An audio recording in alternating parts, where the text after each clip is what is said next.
Hey everyone, Giovani here, and today I'm going to be talking about a recent world record run that I achieved for the 1999 game Pokemon Stadium. This game came out for the Nintendo 64 back when Pokemon was really on the upswing, and at the end of the day this would actually turn out to be the 6th best-selling Nintendo 64 game right after Super Smash Bros. And just above Donkey Kong 64. Now in this game, this isn't really a role-playing game as the original Pokemon may have been described. It's more of a strategy and battle game, which is a way of saying that there's not really much storyline involved here. What you could do is you could either choose rental Pokemon, or you could use what was included with the game itself, the transfer pack, to actually import your own Pokemon from Pokemon Red, Blue, or Yellow, bring them into the game and see your own personalized Pokemon fight against your friends or the computers in different epic battles, which was really cool.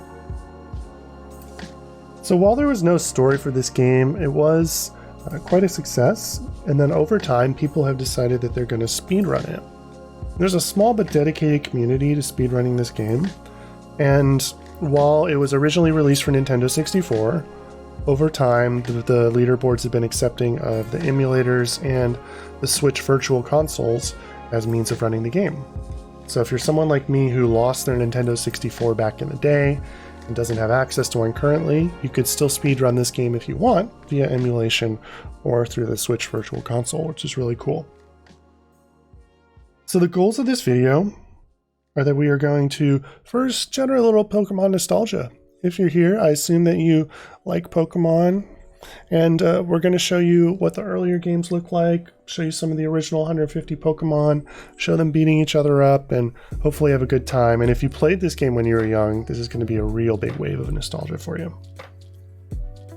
The next, and more importantly, is I'm going to be talking about the why and the how of different decisions I make in the speedrun.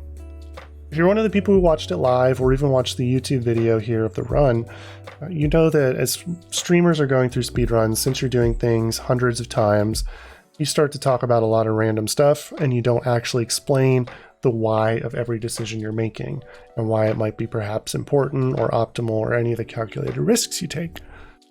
But here, with the benefit of hindsight, I'm going to be able to just pause, speed up if needed, or unlikely, but rewind, so that I could actually talk about the different things I do, why I do them, the considerations we make. So in a way, this is sort of going to be a walkthrough for the game if you want to speedrun it yourself. But if you have no interest in speedrunning it and are just curious, it'll also explain why certain things are working the way that they are. And last, the goal here is I want to showcase some different strategies and perhaps lucky moments in the world record. I think there was definitely some bad luck here that lost some time, but also some really good instances of good luck, and it'll be fun to highlight and talk about those as well. So first, I want to talk about the rules of the category specifically. So this is RTA, which means it's done in real time. It's not like something like in-game time, which might be common in perhaps time trials of Mario Kart, for example, where it shows a little timer at the top. This is RTA, or RTA, sorry. So it just goes from the beginning to end, regardless of load times or anything like that. The timer starts when you press OK on the selection screen and ends when you have the red cross placed across your rival's picture. Now for this category, you're limited to rentals only to stop the opportunity for you to bring in your high-level Pokemon and just stomp everybody. This makes a level playing field and eliminates the need for people to set up and grind all their different Pokemon for a speedrun. Everyone's on a level playing field here with level 50 rental Pokemon. Now you may do this run off of a completed file, which is nice, because what we do in this run to be optimal with our personal time is we actually start the gym leader castle at the most difficult gym and work backwards towards the easiest one. Now this doesn't make much difference from the actual run's perspective. The time would come out to the same, or it might arguably be a little bit slower because you're jumping around for the different gyms. But it has the benefit of the fact that if you're going to reset, you're going to reset soon. So 8 and then 7 are the hardest gyms. So we go 8, then we go 7, and then we jump back to 2, and then we go in sort of a, I don't want to say descending order, but pretty close to a descending order. And the goal here is that we want to get the hardest gyms out of the way and get our resets done early. Because there would be nothing worse than going 1, 2, 3, 4, 5, 6, 7, 8, gyms 1 through 4, pretty easy. Then you get to gym 5 and just can't win your fight. And then you wasted 35 or 40 minutes. So fortunately, this category allows you to scramble the order and start at whichever gym you want. And in this run, we're going to start at gym 8. So we know the rules. Got to do all 8 gyms, got to do the Elite 4, got to beat the champion. You can only use rental Pokemon. Now you can set up your teams beforehand. So what we do in this run is we actually have 8 teams set up beforehand with different combinations of Pokemon that we're going to select for each gym. And this is going to be important because, of course, you don't want to use the same 6 Pokemon against everybody, right? So what we actually do is we're going to set up and start with the 8th team here for our run. And then with that, I'm going to start the run in a second. I am admittedly not super great with video editing, but also I wanted to keep the timer here, of course, so we can see how we're doing, relative to golds, relative to the PB split here, the personal best, relative to my overall personal best time, and then you can see my sum of best segments here. So my previous personal best was 1 hour and 34 minutes, 29 seconds, which was okay. This run was obviously much better, which is why I'm talking about it. But the sum of bests right now is 1:18:19, so lots of room for improvement, which just shows there's quite a bit of RNG in this run. But I wanted to keep the whole video here so you can focus on the run itself here in the middle. This is Switch Virtual Console, so we have some empty space here. I like to have a little Psyduck hanging out because who doesn't like Psyduck, you know? We have the timer here. Also, this little guy here, this is me in the corner. And we're leaving this here just so you can see my reaction when things do and don't go my way. There's probably some funny stuff there. But of course, for most of the run, just stay focused on this box here.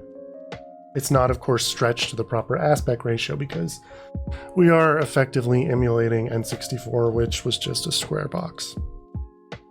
So with that said, we're going to get our run started, and we're going to start with the Viridian gym. We're going to start with Team 8, and the timer is going to start right when we click OK. Little timer mess up there at the beginning, but I fix it. So our first fight is against Rocket.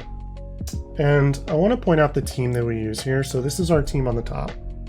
We got Vaporeon, Electrode, Nidoking, Jolteon, Articuno, and Zapdos. You're going to notice that these 5 here, so excluding Vaporeon, are going to carry a lot in this run.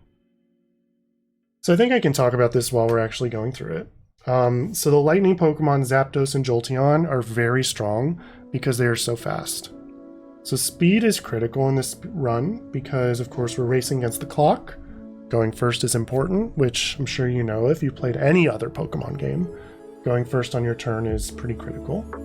So we want to actually go first, and that way we're able to save more time. So we start with Zapdos. Zapdos is fast, Zapdos is strong. Zapdos is not the fastest Pokemon. I believe the fastest is Electrode, second fastest is Jolteon.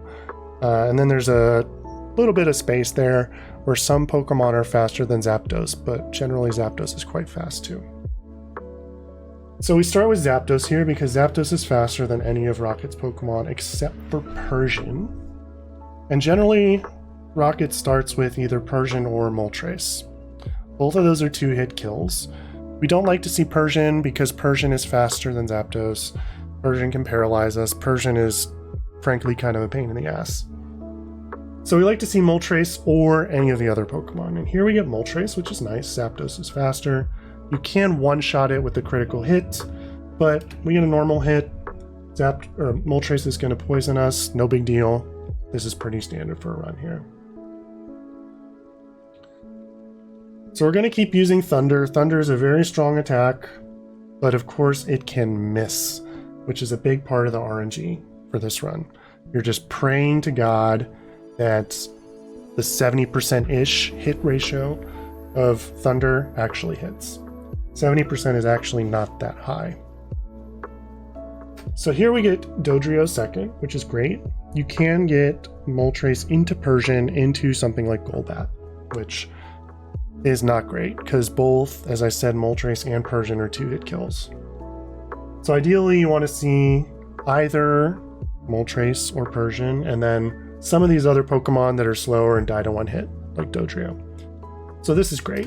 We like to see Dodrio here. We're going to use Thunder. And I believe we miss on this one. Nope. Okay, we hit this one. I think we missed the next one. Spoiler alert. But we one-shot Dodrio here, which is great. Then he's going to send out one more Pokemon.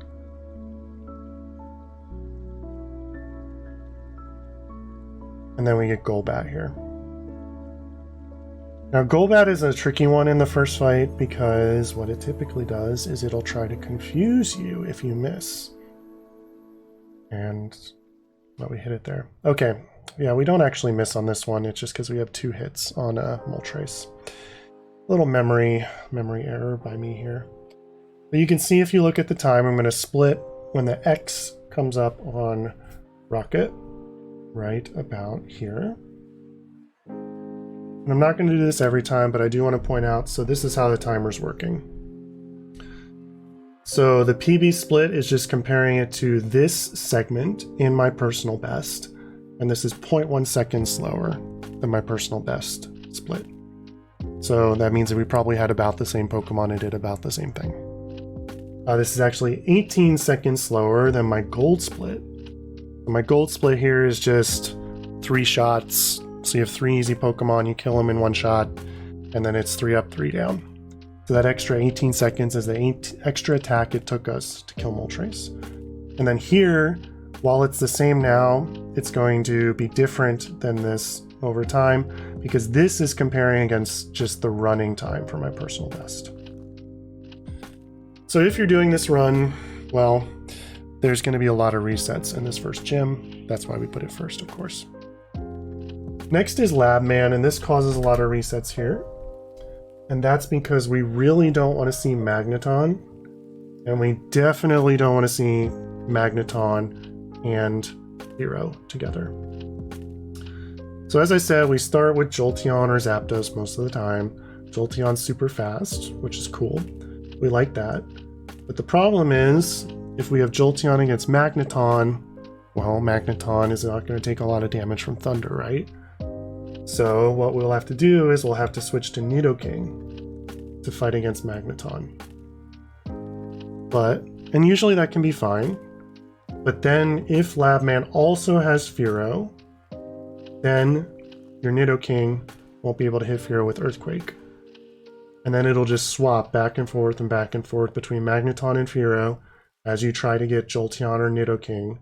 And then for speedrun purposes, that's basically a reset because you're not going to be able to win that fight very well. So here, we end up picking Jolteon, we end up picking Nidoking, and we don't really care what our third Pokemon is here. Starts with Poliwrath, which is great. Water Pokemon should die in 1 shot to Thunder. If you miss here with Jolteon, it's not great because Poliwrath will typically try to stun you. We don't want to see this swap here because if it swaps, it's always switching to Magneton. Which is kind of a bummer. So you're going to see Jolteon attack Magneton and actually miss. So I was pretty close to resetting here. But I figured, what the heck, let's go for it. Swap out to Nidoking.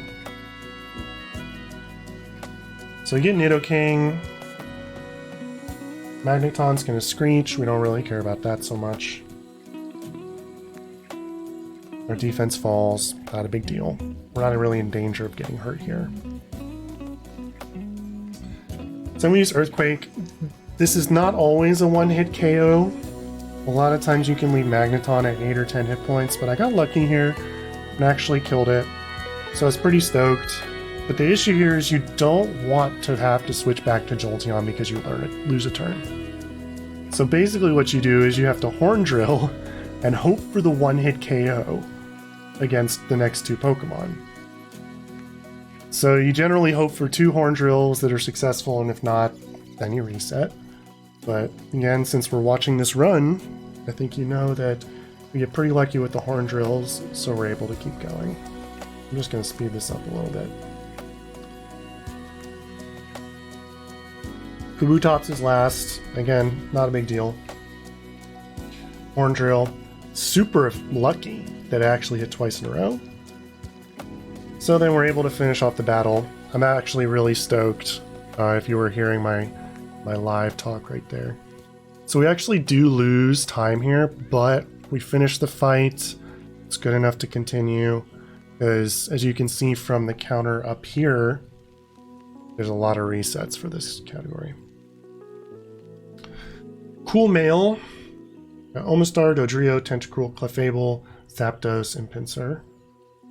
The real annoying part of this fight is if you get a Zapdos mirror. And it's really annoying because what the enemy Zapdos will do is it will Thunder Wave your Zapdos, which can paralyze. If you get paralyzed, well, first off, you're slower, so you're acting second every turn, but then also your move just might not work because you're paralyzed. So if you get the Zapdos mirror, what you have to do is you have to use Substitute. The enemy tries to Thunder Wave, then you attack, pray you don't miss, then it kills your Substitute, then you gotta Substitute again because it will Thunder Wave twice, attempt to Thunder Wave twice. And then you basically are substituting and thundering and hoping you kill it. And unfortunately, Zapdos versus Zapdos is a 3-hit kill unless you get a critical hit. Now, unfortunately, the opponent having Zapdos here is very, very common. So it's something you just deal with. You're super stoked if you don't get a Zapdos from Cool Mail. But still, Clefable, generally a 2-hit KO. Tentacruel and Pinsir, not always a 1-hit KO. Those are 33.3 and 28% 1-hit KOs respectively, so less than half the time.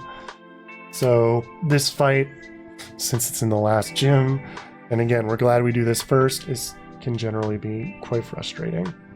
Especially after you got through Rocket and Labman. So I'm pretty happy to see Tentacruel here. Hoping for the 1-hit KO. First off, hoping my Thunder actually hits. Which it doesn't. And then we hope for, okay, next one we really hope it hits, and then we hope for the 1-hit KO. Tentacruel is pretty strong, and we do actually use it later in the run. So we use our Thunder. Critical hit, 1-hit KO, super happy about that. And then just crossing my fingers and hoping Zapdos is not next here.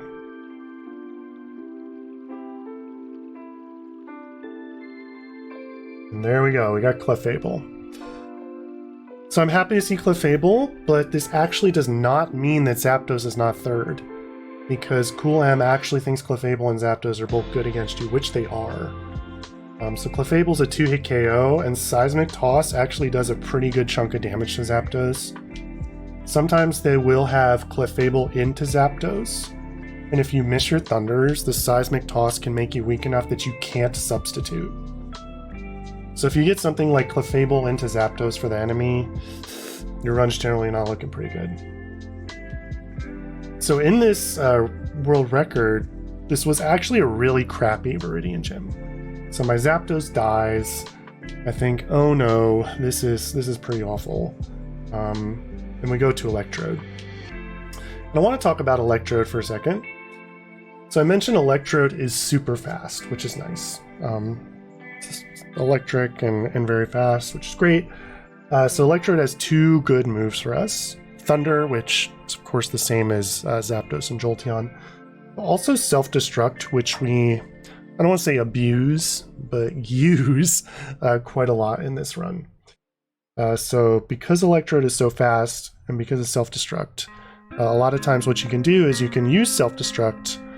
It'll explode, it'll do some damage, but also just because it's gone, the enemy will not get its own turn, right? So you can put an Electrode, you can Self-Destruct, do some damage, opponent doesn't get a turn, and then you just swap in your next Pokemon. So here I was considering Self-Destruct or trying to Thunder. Since Thunder can miss, and then this is strong enough to actually kill Clefable, I just go for it.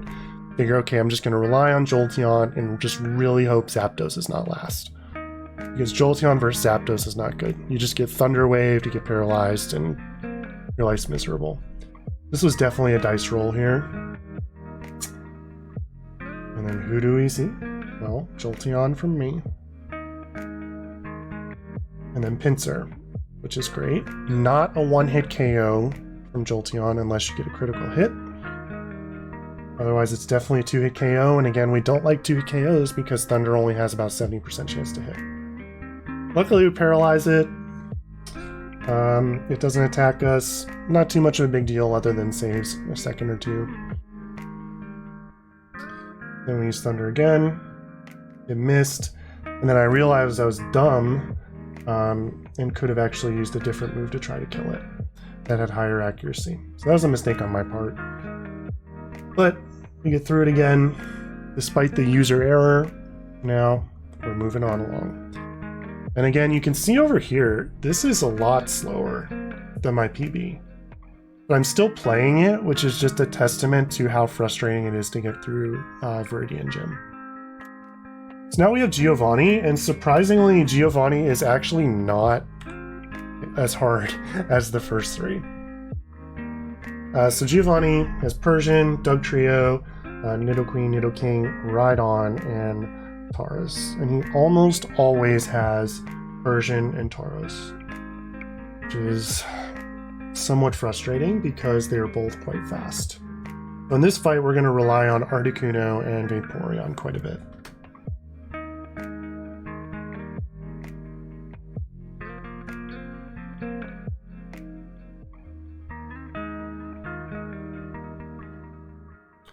So when I see Nidoking here first, I'm super stoked.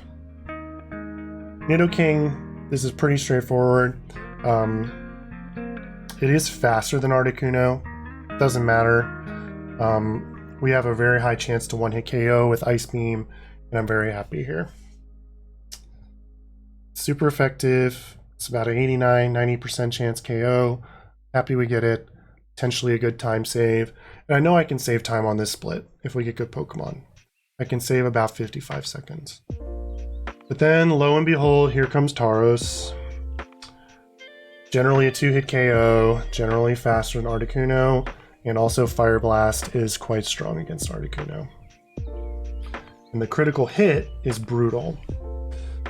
I will say a lot of times what happens in my runs is he'll have Persian first, and then Tauros. Persian will poison, and then it'll hit us, and Articuno will lose 60 health or so, which is not a big deal. Then we'll kill Persian. Then Tauros comes out, and it'll attack us, and if it doesn't crit, we're fine. Then the critical hit will kill Articuno. So what I'm saying here is that we're actually really lucky that Nidoking was first and didn't really do anything to us, because otherwise that crit would have killed Articuno, and then we would have had to go with Vaporeon. So despite the crit, I'm stoked. We hit Tauros, but I know that I'm going to die to the next hit from Tauros, so I got to swap out my Pokemon here.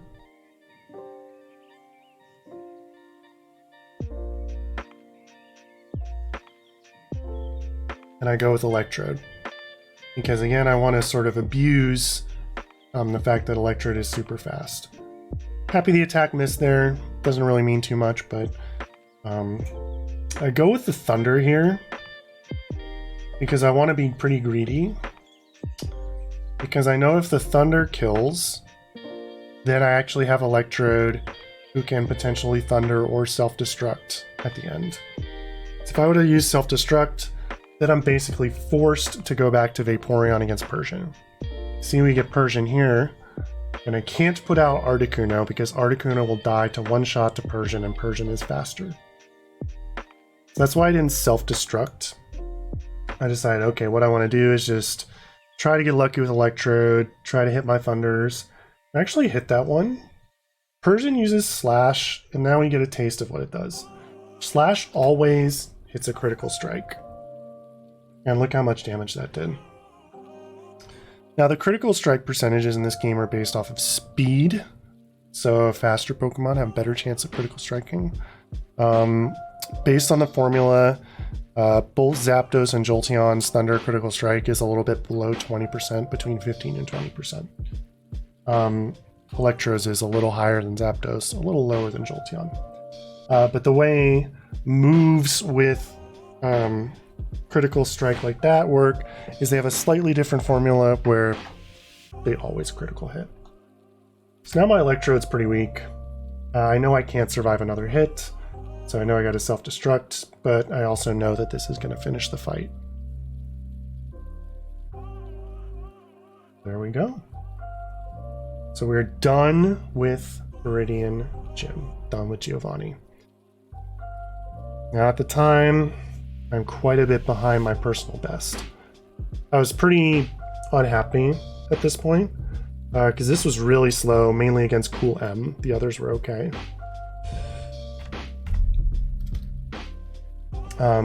So plus 141 over the personal best. But, you know, at this point, I think I'd been streaming for a couple hours, and I was just really wanted to get a run going. If this was early in the stream, I wouldn't have played this, because this is generally pretty bad. But again, since I'm making this video, obviously I'm glad I kept going. You can see over my gold time, like this is 4 minutes slower than I've ever done the individual splits. So if you're considering running this yourself, for example, you could do a lot better in the first split. So what we do is, I actually skipped over it, but we go from just Viridian, Gym 8. We're just going to knock out Blaine, Gym 7, and Cinnabar here. And we actually picked some different Pokemon. We're going to pick Group 2. And again, we set all these up beforehand in the menu.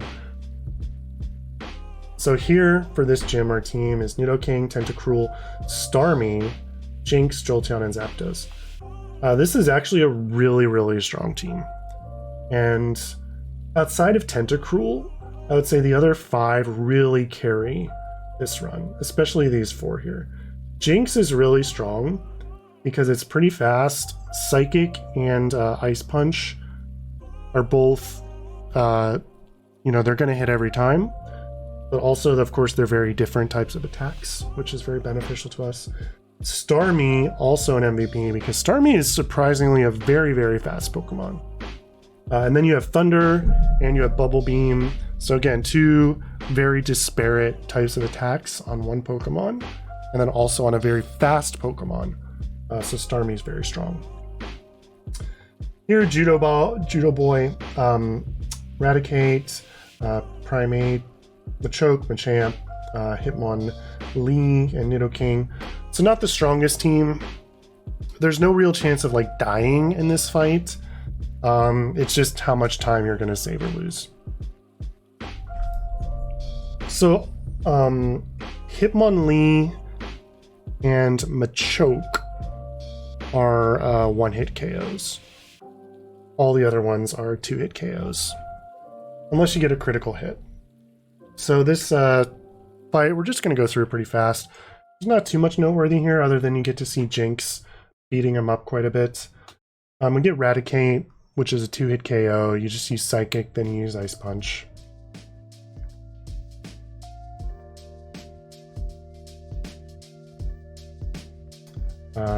Most of the Pokemon here, they just focus and get pumped up.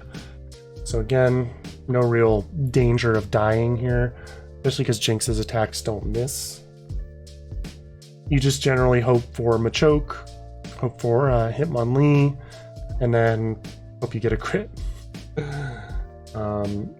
So we are happy that we got Machoke here. So other than not getting a crit against Raticate, this is about as good as it goes.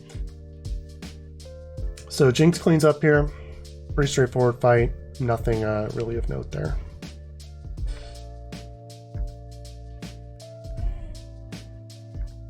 Next, though, we run into Psychic. And for this fight, we're just praying to whoever we want to pray to that we don't get Hypno. Hypno is the time suck here. Because we're going to start with Zapdos, which as we do with a lot of these early fights. Zapdos is very strong, but not strong against Hypno. And also Hypno just tries to use all these status effects against you. So, just as an example, if you get Slowbro first, you just use Thunder and you can one-shot it, and the fight can be over. or not the fight can be over, but the Pokemon's done. If you get Hypno, first you got to use Substitute, so that way you don't get hit with this put asleep. Then you use Sky Attack, which takes 2 turns, because you got to charge up and then you fly in. And also Sky Attack can actually miss, because I believe it's about a 90% hit. Then you still have to hit it again. So if Hypno's first, it's a turns are you Substitute, you Sky Attack, which is 2 turns, and you Thunder. Thunder can also miss, so it's at minimum 4 turn just for 1 Pokemon. So for this split, we're just really hoping we don't get Hypno here. Other than that, the Pokemon are fine, but Hypno is really the one we don't want to see here. So I see Slowbro, I'm just super happy. It's about a coin toss which one you get. Either one can still be in the back. You could get Slowbro and Hypno, but it's not super common. I missed the attack here. Slowbro actually can lower your special, which has actually ruined a couple runs for me. So I'm pretty happy here that it doesn't lower my special, because if it does lower your special, you don't one-hit KO the Slowbro. And if you don't one-hit KO, then you start to get hit more, potentially get paralyzed, things just snowball out of control. So I missed the first attack, which was a bummer. This fight was actually a real roller coaster. I was happy to not get Hypno, and then I was like nervous that I missed Slowbro. I was happy it didn't lower my special, and then we killed it, feeling good. Then we get Alakazam here. We use Sky Attack. We just hope we don't get 2-shotted by its Psybeam, which has happened before. If it crits you twice, you can die. Uses Seismic Toss though, doesn't kill us. Just really hoping Sky Attack actually hits here. And it's not a guaranteed one-hit KO, it's 87%. So I'm just nervously watching the health bar. Goes to 0, super happy. Wondering what the last Pokemon's gonna be. So 2 down. Who are we gonna see next? Starmie. And I think I actually make a mistake here. Yeah, I look at my face. I'm so mad at myself. I forgot that Starmie is faster than Zapdos. So this actually cost me a decent chunk of time. I should have just switched to Jolteon, and then I would have tanked the Hyper Beam. And then I would have just been able to Thunder here to finish off. So that was a mistake on my part. I forgot how fast Starmie is. But we get the critical hit here. Not necessarily needed, but then we feel pretty good. And then moving on. But again, relative to the PB, I'm losing 30-something seconds here. So I'm just bleeding time compared to the personal best here. So you can see I'm not super happy with the run at this point. But I know there's a lot of time save with a few gym leaders down here, so we'll keep going. Next we got the Nerd fight. This one's really interesting because Nerd just has a bunch of Pokemon that explode on you. So all these Pokemon can just self-destruct. So we actually abuse Zapdos' substitute here. Now one rule of Pokemon Stadium and some other Pokemon games is that you can't self-destruct with your last Pokemon. So what the Nerd does here is it self-destructs with its first 2 Pokemon, and then you gotta kill the last Pokemon. So we're gonna see Snorlax self-destruct here onto the substitute. I love how when Snorlax self-destructs to die, watch. It's gonna stand up and then fall over and roll over to die, which I think is pretty funny. But anyway, no matter what the first 2 are, you use your substitute and they self-destruct, but you really, really just don't want to see Electrode here because it's faster than Zapdos. The dream is to see Cloyster third because it just dies to Thunder super easily. So I'm kind of bummed to see Cloyster second. If you get an Executor third, you use Sky Attack, which will kill it in one shot. But we get Electrode here, and Electrode again is faster than Zapdos, so the safe play here is to just switch out to Nidoking, just eat the turn loss, and then there's no danger of Nidoking dying to Electrode. So it uses Thunderbolt. And then this is actually, I think, our first usage of Nidoking. So Nidoking's pretty fast. No, we used him earlier with the Horn Drill, sorry. But we use Nidoking, we use Earthquake. Very strong move. Kills Electrode. Life is good.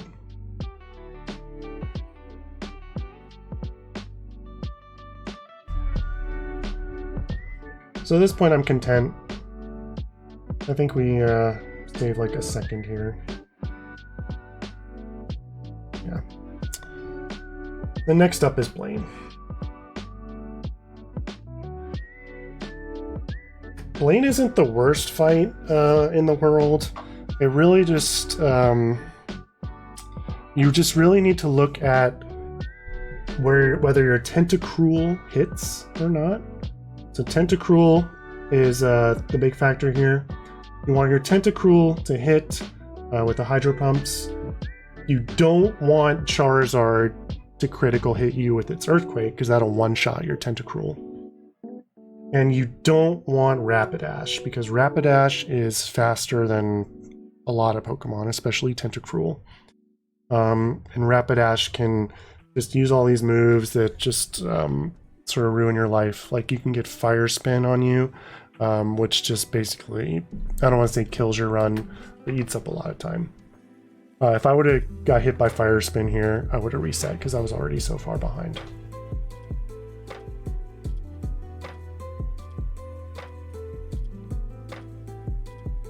So I see Rapidash, not really happy about it, just hoping that, you know, the Stomp doesn't make Tentacruel flinch.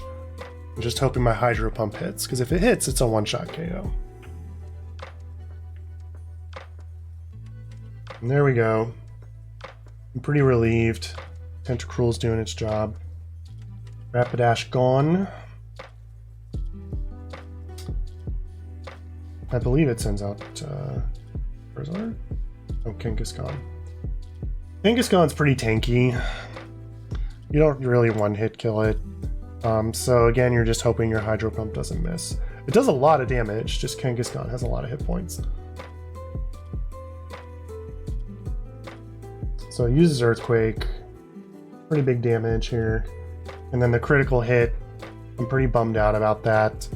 But it's okay, because we have other Pokemon that can clean up here. Not too big of a deal. And it's sort of dealer's choice if you want to put out Jolteon or Starmie here. Starmie's fine, but Jolteon can one-hit kill Charizard, and I have a feeling he had Charizard in his back pocket. So I went with Jolteon. I used Double Kick, because Double Kick has a... I mean, it doesn't miss, unless you're status debuffed. And Double Kick does 44 to 52 to Kangaskhan. So rather than risking a Thunder missing, it's just easier to use Double Kick. And then we get Charizard. I'm glad I made the right move. Use Thunder, and it's a 93% chance to one-hit KO Charizard. We get it. I'm happy, pretty stoked. Know we're gonna save some time. And then we move on. So Blaine and Cinnabar done.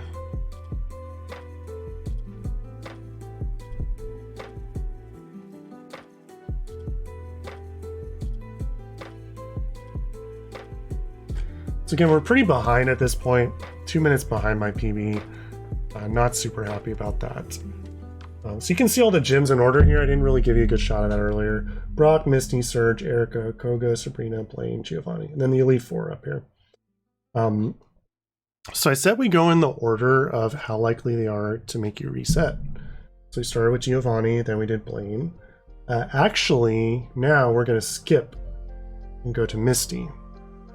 So even though Misty's the second gym, because you use Thunder so much, Misty actually does cause more resets than Sabrina. So our first fight is against Fisher. This fight is not very difficult.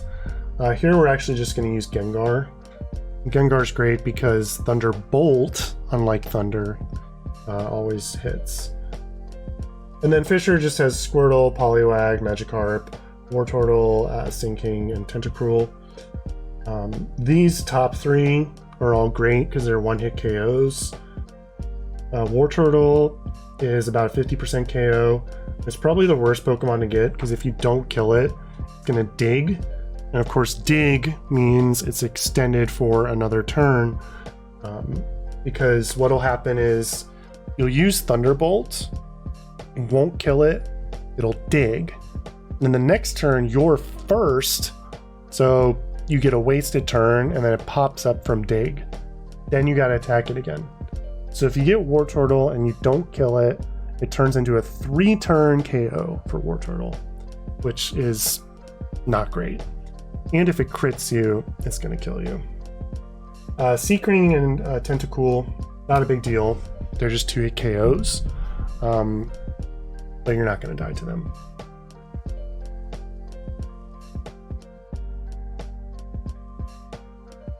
So Yo Gengar, we have Seaking here. Nothing noteworthy here. Just use Thunderbolt. It's super effective, doesn't kill it, just gotta take another turn.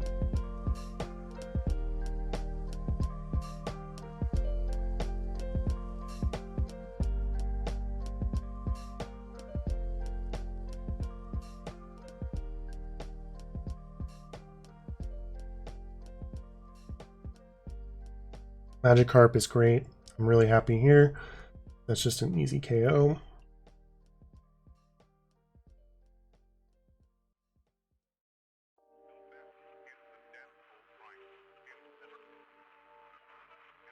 And last is Squirtle. So again, a one-hit KO. This was fine for Fisher. It's about as good as you can hope for. It's pretty rare to get the 3 one-hit KOs. And I thought I would save some time here, but the PB actually got pretty much the same fight. So I don't really save any time here.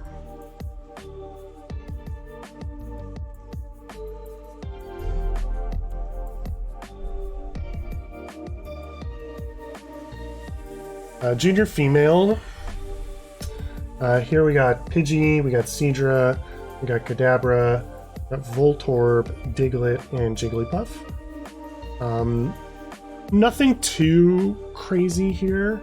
Not really in risk of dying or anything like that, but there are some potential time losses because Seadra is not generally a one-hit KO. We use self-destruct here from Electrode. So I start with Electrode, get Seadra. Yeah, I actually use Thunder here. If it wasn't Seadra or Pidgey, I would just self-destruct immediately. But against Pidgey and Seadra, Thunder is great because it can potentially one-hit kill them. And I was happy to get the one-hit KO here, which means that Electrode survives and can self-destruct against the next Pokemon. And I was super happy to see Kadabra here because Kadabra is also a one-hit KO with self-destruct. So I'm getting a lot of mileage out of Electrode here.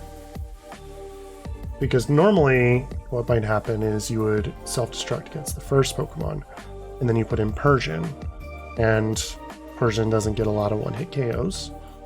But here we're super happy to get 2 one-hit KOs out of Electrode. Good bang for our buck.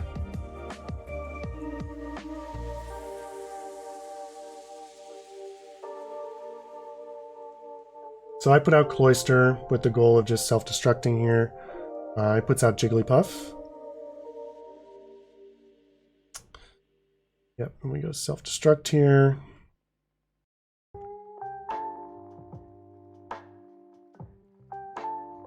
And a one-hit KO. Super happy about that.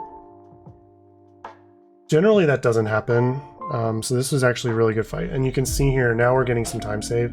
So look at this difference here. I'm pretty excited that shaving off a lot of time here. So in the last fight we were 2 minutes behind, but now I know we're only going to be a minute and something behind. That was quite a good fight. It wasn't a gold, but we saved 40 seconds, which is huge. Next two fights are Swimmer and Misty. And these fights, both of them, we just use Jolteon, and both of them we just hope that our Thunders work well. For this fight, Jolteon one-hit KOs everything except Clefairy. Clefairy won't get one-hit KO'd unless you get a crit, but then you can just use Double Kick to finish it off. I generally have bad luck missing Ammonite with my Thunder, which happens here. So Ammonite bides its time.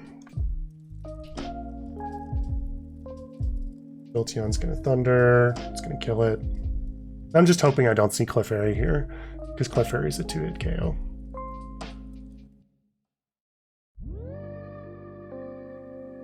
Meowth is great.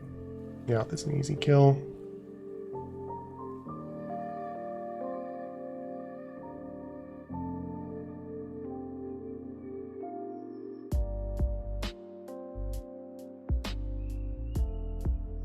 And then Goldeen is great too.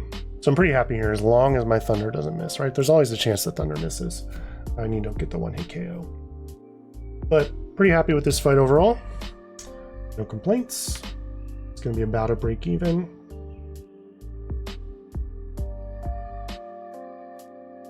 But Swimmer's a pretty easy fight.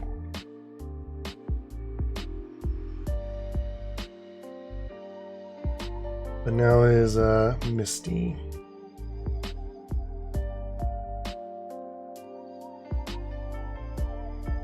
So Misty's got Starmie, Misty's got Horsey, Psyduck, Blastoise, Staryu, and Seal. So Seal's fine, Horsey's fine, Psyduck's fine. Oh, Psyduck. Blastoise is a one-hit KO, but if you miss, Blastoise is gonna dig, then you gotta switch to Zapdos, because dig does not hurt the flying Pokemon like Zapdos. It does hit Jolteon, but it won't hit Zapdos. So Blastoise is a one-hit KO. If you miss, it digs, takes up a bunch of extra time. Starmie, if you miss, you can get punished because then it'll Thunder Wave you, and then it can kind of go off the rails. It's pretty unlikely, but you can get Thunder Waved. And then you might get hit by other ones and KO'd and lose some time. And Staryu is not too big of a deal. Staryu is a problem for us later in the run, but not necessarily here.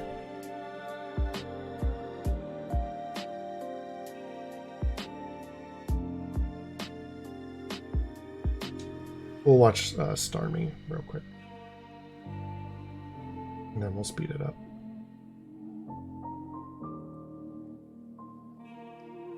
You don't need the critical hit there to kill it, but it's still always nice to see. But poor little Starmie. Then we get Horsey. It's great.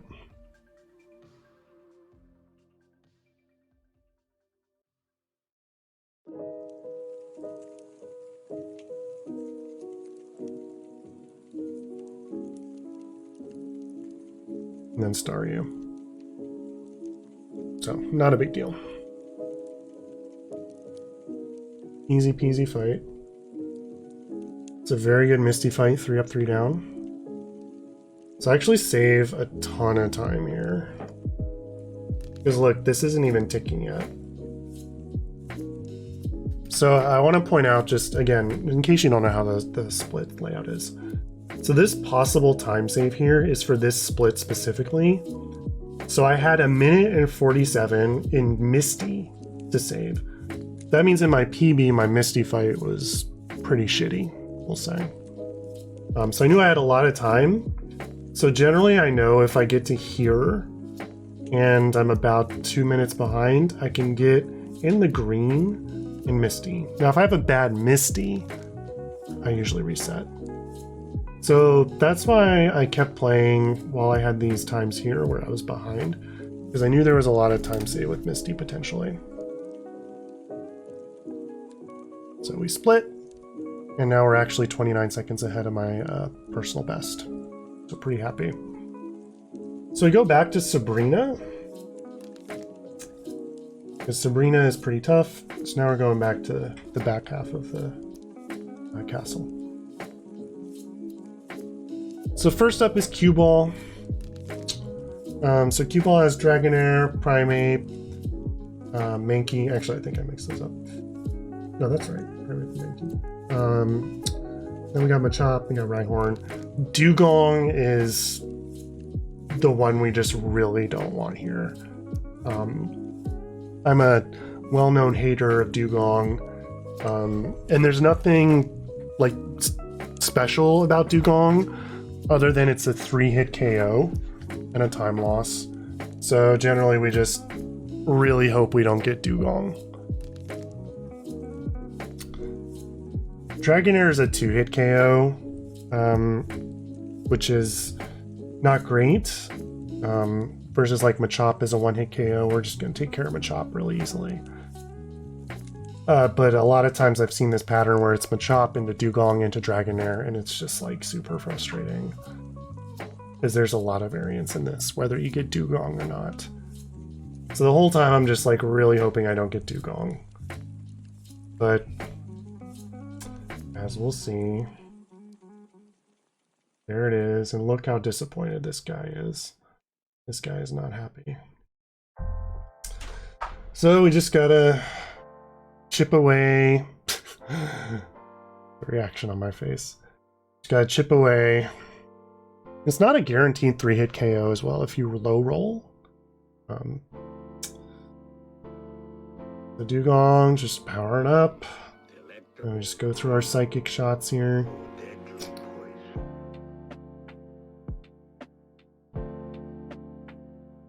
I think I'm ranting to my viewers just about how we always get Dugong.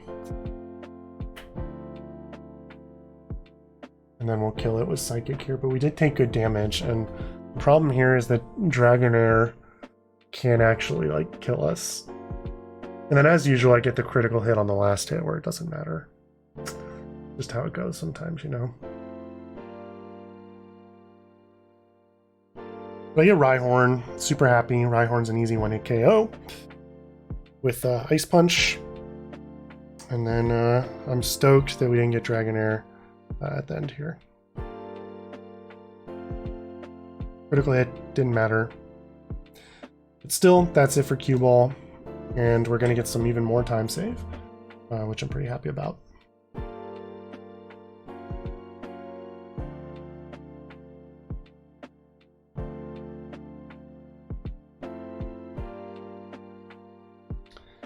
So next up is Burglar.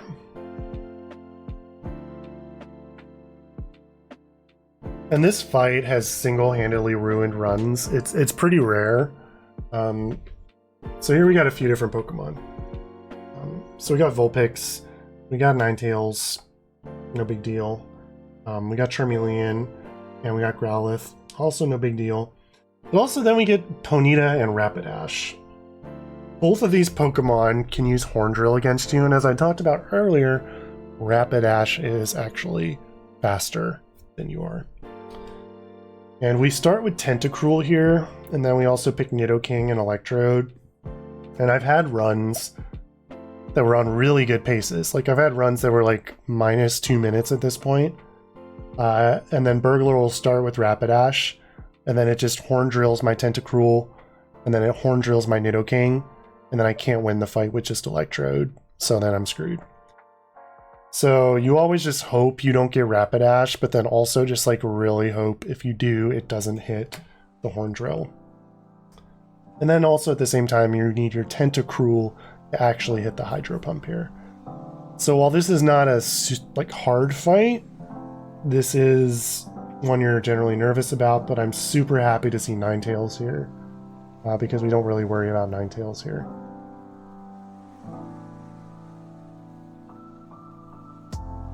Hydro Pump's an easy 1-hit KO.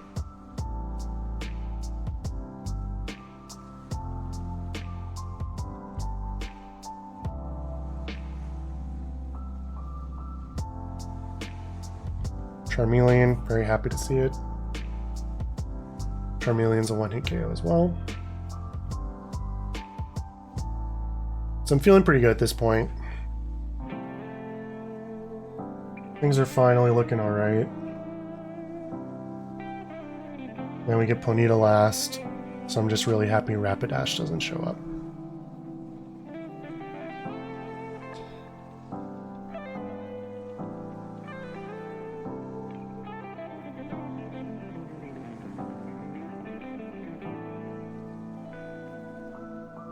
So 3 up, 3 down. Very happy. Only save about a second. Then we're up to medium, which I often say, other than some of the Elite Four, is my least favorite fight in this run because they all try to confuse you. And then you go with Nidoking here as the first Pokemon because Nidoking is alright, like it's decently fast and Earthquake is pretty strong. But Lickitung is very tanky. We hate seeing Lickitung because you almost never one-hit KO Lickitung. Tentacruel is alright, but like Gengar, Haunter, we don't really like. Ghastly, we're fine. We like seeing Ghastly. Ghastly is an easy one. And then Golbat, you gotta switch to Electrode so you can kill it with Thunder. But all these Pokemon confuse you, which makes this fight really frustrating. So we're actually gonna watch this one in normal speed, and then I can just talk about it a little bit. So we start with Nidoking, then medium starts with Gengar. Now Gengar is a one-hit KO with Earthquake, but the problem is Gengar is faster than Nidoking. I get confused, and then what happens here? Nidoking just smacks itself. And at this point, I'm gonna pause for a second. At this point, I'm like, oh no, here we go again. Because many runs have gotten to this point, and then I get confused, and the Pokemon just never actually have their attacks go through, which is a shame because Nidoking can one-hit KO. And this run is no different. This is one of the splits where I get really screwed on the time. And again, there's nothing I could have done about it really, but this is one that sort of haunts me in the fact that I could have gotten sub 130, but it just doesn't happen here. So Nidoking's confused. I was hoping Earthquake would go through because we could one-shot Gengar, but then Medium decides to swap out Gengar for Golbat. So I'm like, alright, well I already chose to use Earthquake because I didn't expect the swap, and then whoops, we just smack ourselves in the face again. So I try to swap, make a little input error there, but swapping to different Pokemon because we don't want to fight Nidoking against Golbat. We want to use Electrode. Just use Thunder against Golbat. Now Golbat thinks we're going to keep Nidoking out and we're already confused. That's why he uses Screech. And then fortunately Electrode's fast. So we don't get confused here as long as Thunder hits. Does. We kill Golbat. Alright, one down. So good drop Electrode. Now we know it has Medium has Gengar. And then she actually sends Gengar back out again.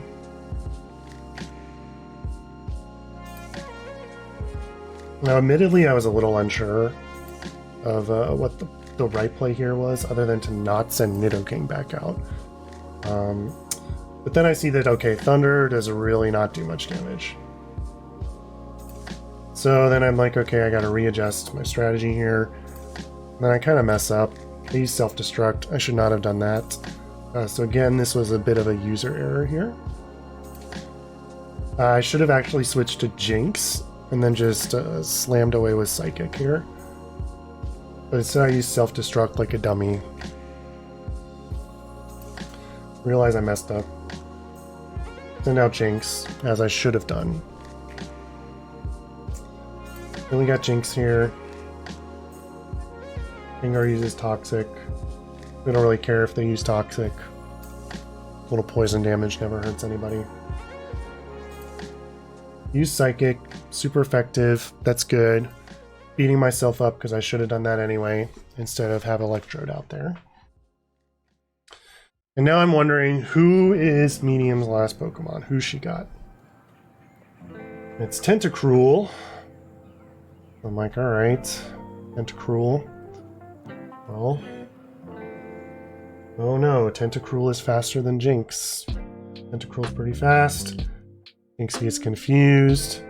And I'm like, oh no, please don't smack yourself. Oh, here we are. Can it really be that both my Pokemon are confused? And we'll say we were cruising along at a good pace. Now both my Pokemon are confused, and Tentacruel's, as we've established, strong, pretty fast, and pretty tanky. And I'm like, oh, thank God. We smacked ourselves 3 times with confusion. We used Psychic. Thank God it's a critical hit. Tentacruel's done. Fight's done. We lose time, but we survive. So I don't think it would have changed a whole lot if I didn't mess up with Electrode.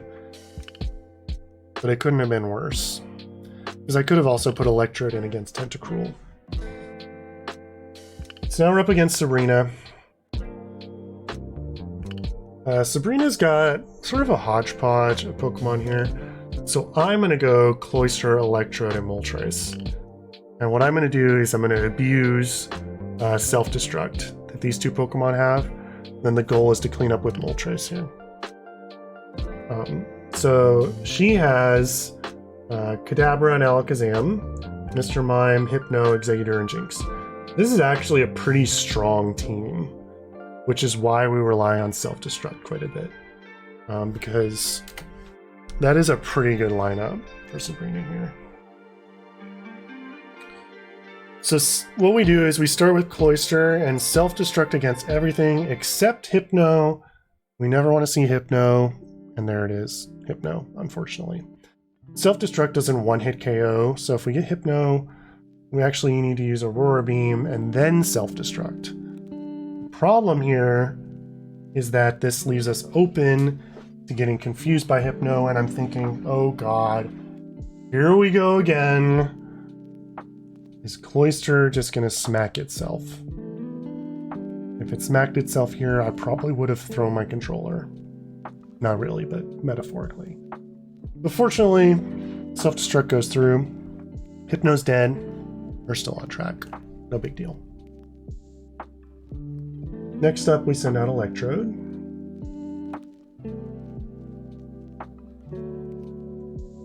Self-Destruct is on the agenda here, and I'm just looking for who is going to be sent out. It's Kadabra. Perfect. Self-Destruct is a one-hit KO against Kadabra. I'm pretty happy about that.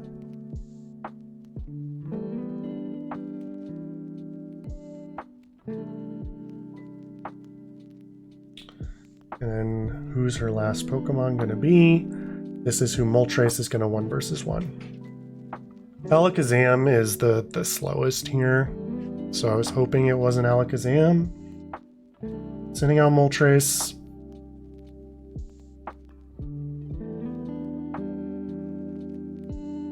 And it's Alakazam. So Moltres is full hit points. So generally what we can do here is we can use Sky Attack and tank 2 Psybeam hits. We just need to hope that Alakazam doesn't crit. Psybeam. Critical hit. Well, now I'm freaking nervous because, oh no, is it going to critical hit me and kill me? So it uses Psybeam. Confuses me. So I'm just like, I can't even look at this. But fortunately, the attack goes through. And we were really, really lucky on this fight, given that we got confused.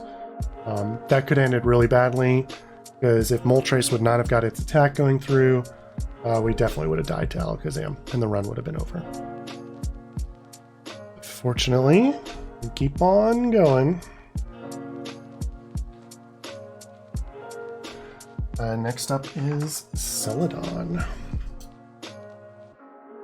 So we skip over Koga, we go to Erika. Celadon fight here. Lass is first. Nothing really crazy about this fight. It's got Jigglypuff, Wigglytuff, Eevee, Cubone. and then Paris and Rattata. So nothing crazy here, but this is actually a fun fight just because we actually use Kabutops here. Kabutops, pretty cool. This is the only fight we really use Kabutops, but basically we just use Sword Dance. We buff ourselves, and then we just, you know, beat down the Pokemon a little bit. The only real risk here is if against Wigglytuff, if you miss your submission, then you might get Thunder Waved into Thunderbolted and lose time. I mean, then you just send out like Articuno and clean up. It's not a big deal. It's a time loss, but you're not going to lose the run. But generally we just, you know, use Sword Dance and beat up these Pokemon.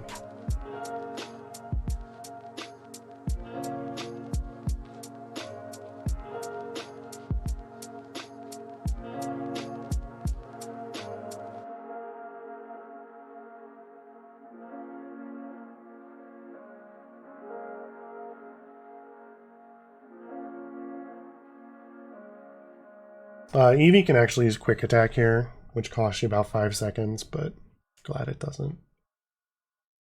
The Kabutops does its job. And we'll move on along.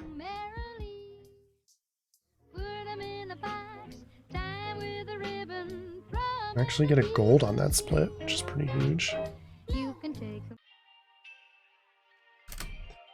So for the beauty fight, we are going to go Cloyster, Jinx, Articuno, and we're going to use Self-Destruct here. So what we got Staryu, we got Seaking, we got Dodrio. Pidgeotto is a pretty annoying Pokemon to fight. And then we got Rhyhorn and Dratini. So Pidgeotto is frustrating because it's not always a one-hit KO.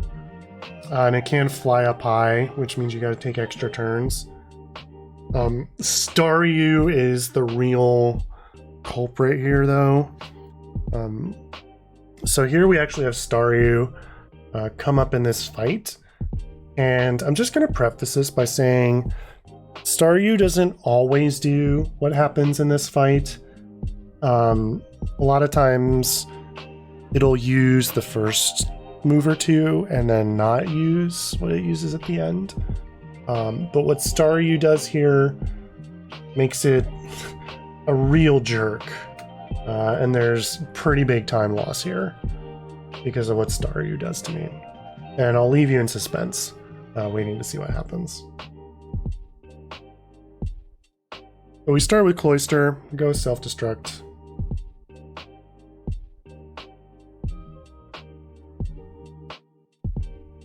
It doesn't one-hit KO Seaking, so you gotta clean up with Jinx when Jinx comes out. If you crit, you kill it, of course, but not a one-hit KO.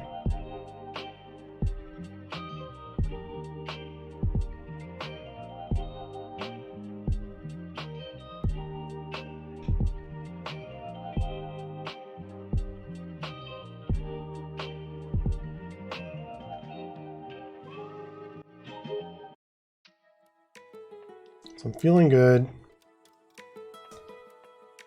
Seaking's dead. And there's Staryu. So first we use Psychic. Doesn't do a whole lot of damage. And then Staryu uses Light Screen, which, you know, it generally always does. But that buffs up its special defense. That means we need 2 hits to kill Staryu here. So I use 1, and I leave it at 1 hit point, and then it uses Recover, and it regained 59 hit points, or 58 hit points. So first off, I'm incredibly frustrated that it left it at 1 hit point. Second, and this is what it doesn't always do, but it used Recover. Now, the problem here is that my Psychic only does 30-something damage. So it's recovering for more than my Psychic does. So I'm thinking, oh no, I'm stuck in this loop. I use Psychic, and the only way to escape this hell is to get a critical hit, as you can see. So there we go. Here comes another recover, and it has more health than last time. Let's try again. Let's try to get that critical hit. Nope. Oh no. We're getting further and further away because we were at 1 hit point. Now it's at 9. Now it's recovering. Now it's at 67. Well, let's try again. Hoping for that critical hit. I'm just watching all my time save go away. Finally get the critical hit. But she still has another Pokemon. And I'm already bleeding all this time. So it's Dratini here. Not a big deal. But I was really, really peeved at getting the Staryu, the 1 hit point, the light screen, the spam recover. Oh man, I was pretty frustrated here. Look at all this time loss. So this is the second fight that really bugged me in this. So I lost 53 seconds because of that.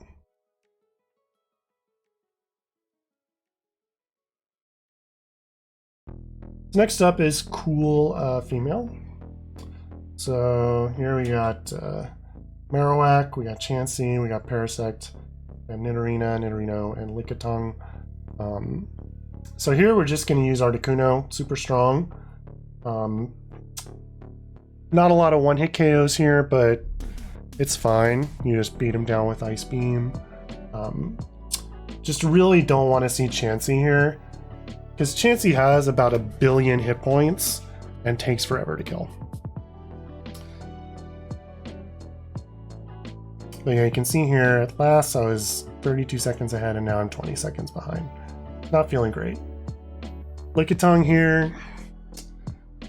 Well, normally it's a 2-hit KO. So we use Ice Beam, get the critical hit. Really happy we get the 1-hit KO against Lickitung. I'm going to go through these a little faster now that you all kind of get the gist of it. Shockingly, a legendary Pokemon like Articuno does not 1-hit kill Nidorina. Nidorina shakes her butt a little bit. Does a whopping 22 damage. Ice Beam to kill.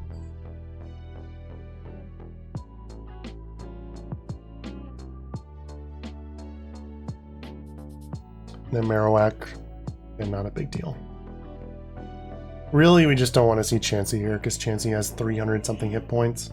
Ice Beam doesn't do a ton of damage to it. And then it can put you asleep. It's really, really a time killer getting Chansey here. So you don't get Chansey's pretty uncommon though. I think I've only seen Chansey like once in all these runs. But you just really don't want to see Chansey. Lost a couple seconds there. Not too big of a deal. Now it's Erika. And this is not a bad fight at all.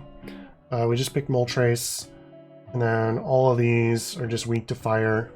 So we're just going to go through this one pretty quickly, because you just use Fire Blast against all 3 and just hope it doesn't miss.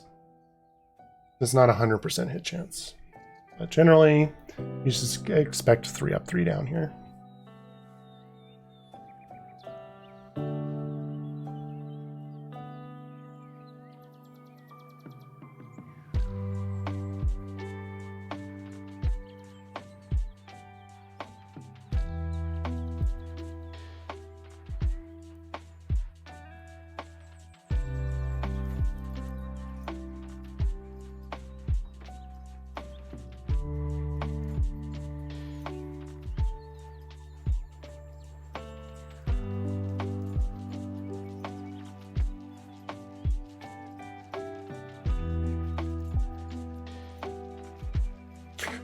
I was a little happy that we didn't miss.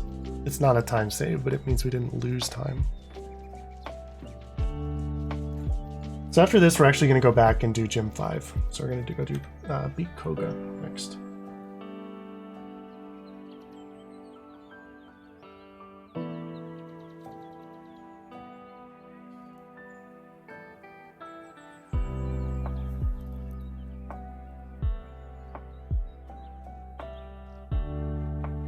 So first up is Biker, and this is really just not a super hard fight. So here we have Coughing, we have Grimer, we have Ditto, Wheezing, Venonat, and Tentacool. We're going to use Abra here for its Psychic, and we're just going to use Psychic against everything. The only real thing of note is that Tentacool is usually a 2-hit KO. There's a 2.5% chance you 1-hit KO. And then Wheezing is a 30% chance to 1-hit KO, so you don't want to see Tentacool or Wheezing. Ditto, you generally don't 1-hit KO either. And then if it transforms into an Abra, you got to use Seismic Toss to finish it.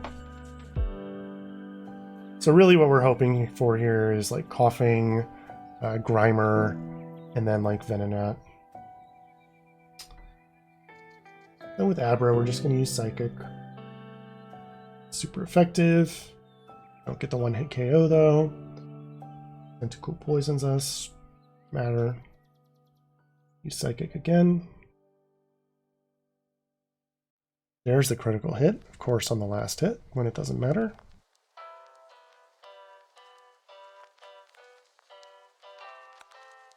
Grimer.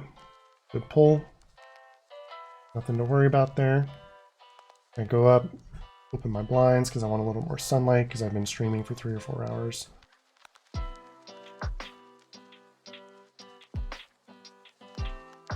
And then Coughing, so we're pretty happy. Pretty standard fight.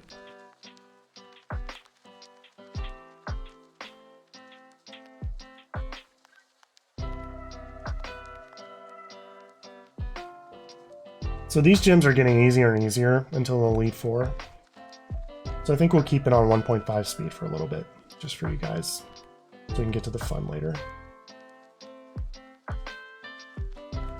The Tamer is next. So for this fight, we're going to use Articuno, we're going to use Ice Beam. So Machoke is a 2-hit KO. All these others are 1-hit KO except Kingler. And we just really don't want Kingler. So it's a 3-hit KO. And we really don't want Kingler plus Machoke, because then there's a high possibility of time loss. There's no real chance you're going to die or anything, but it's just Kingler is slow, Machoke is slow. You just really kind of hope that you don't get those. So we see Sandslash first. Good news. Also, I really hope I don't get Kingler Machoke here because we're 45 seconds behind at this point. So it's not looking super great. Scyther is good. The quote issue here is Scyther is faster than Articuno. So you lose a little bit of time there, but it's not a big deal because you still 1-hit KO it, and I'd still vastly prefer that to Machoke or Kingler. Then we get Weepin' Bell. So I'm really happy I don't get Machoke or Kingler here. So I'm actually going to get some time back.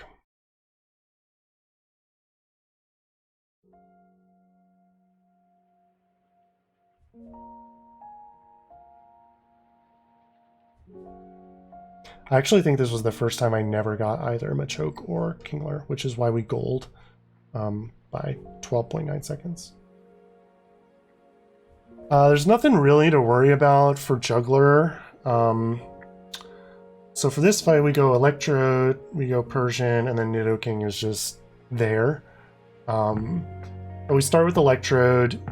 We just explode, self-destruct versus anything except Slowbro, because Slowbro we can just use Thunder. So if we get Slowbro, we use Thunder. Anything else, we self-destruct. And then if we got Slowbro, we use Thunder, and then just self-destruct against the second Pokemon. After we self-destruct the Electrode, we send out Persian, and Persian sort of cleans up everything.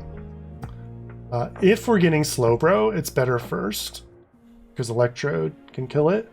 We don't want Slowbro later, because once Persian is out, even though Persian is pretty fast and pretty strong, Hypno and Slowbro are 3-hit KOs, and everyone else is like a 2-hit KO, except Abra. Abra's 1 hit. 2, 2, 2, 3, 1, 3. So this just continues the common theme of we never want to see Hypno from our opponent. So send out Electrode, we get Abra. It's fine. Self-destruct. Follow the playbook. And I'm like, okay, don't give me Hypno, don't give me Slowbro, because they're 3-hit KOs. Please give me Mr. Mime, give me Kadabra, give me Drowsy. That's all I'm hoping for. So I send out Persian.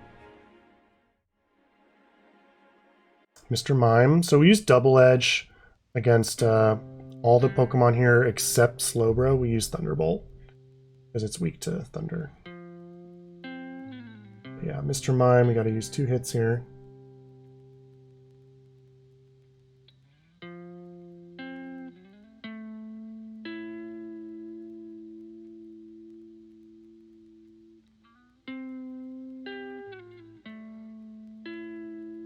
Get Drowsy. So now I'm happy. We don't get any of the 3-hit KO Pokemon, so I know this is going to be a pretty good split. I'm pretty optimistic that we're going to start seeing good time here, especially when we get a critical hit here. So it dies in 1 shot versus 2.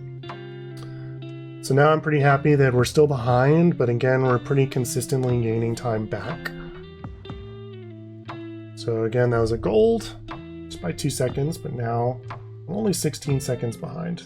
And I know I have a lot of time save in the Elite Four. So for Koga, we go Jinx, we go Abra, we go Nidoking, but basically we just use Jinx the whole time. So Koga has Venomoth, Muck, Weezing, Venonat, Nidorino. The only real danger here is that Muck, if it uses its Sludge, well, normally it does a lot of damage to Jinx. If you get a critical hit against Jinx, then Jinx dies. If that happens, then you just swap to Abra and then just use Psychic. It's not too big of a deal. But then like Muck, Weezing, and Venonat are 2-hit KOs. And Nidorino and Nidorina are not always 1-hit KOs. So there is like pretty good danger of time loss here. There's just not danger of dying. Because worst case scenario, you just switch to Abra and use Psychic a few times. So I get Muck here. I'm just hoping it doesn't critical hit Jinx. But we use Psychic. Muck uses Sludge as expected. It doesn't critical hit, but look how much damage it does even without a critical hit. More than half of our health. So I use Ice Punch to finish off Muck. A lot of times you use Ice Punch instead of Psychic just because it's a faster animation, even though it does less damage. So once they're at low hit points, we like using that instead. So Venomoth comes out, which is a 2-hit KO, and it also stinks because Venomoth is pretty strong. So I use Psychic, hoping for a critical hit here. Don't get it.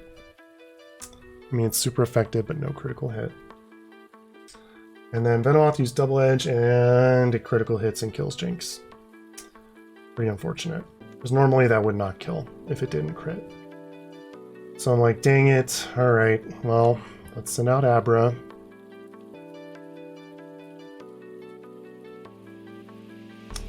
Gotta clean up with Abra.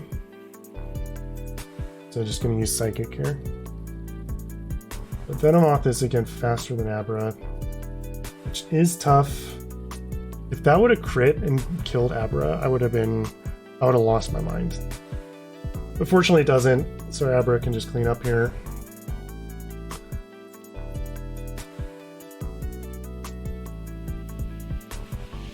And Koga's last Pokemon is Nidorino. Not really worried about Nidorino here. not a guaranteed one-hit KO though. So I was hoping that, you know, it doesn't fail. Because then I'd have to go Nidoking and lose some more time. And you can see we do lose some time here relative to the PB. So now I'm back at plus 34. And we got 2 gyms left. So next up we're going to go to Surge.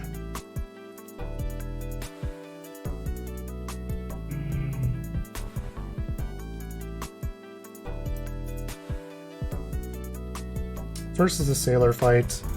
Nothing crazy here. We're just going to use Zapdos and use Thunder against whatever shows up. There's nothing to really worry about other than, like before, Zapdos has some time off. Now Zapdos is back, and we just hope that the Thunders don't miss. That's all that's really going through my mind here. Just don't miss your Thunders.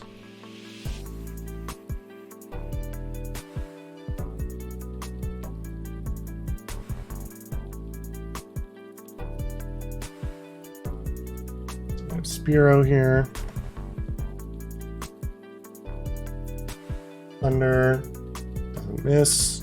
Happy about that.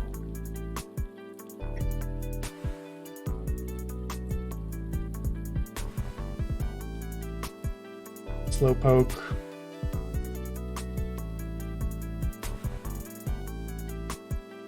Thunder misses. So that loses, I think, about 18 seconds.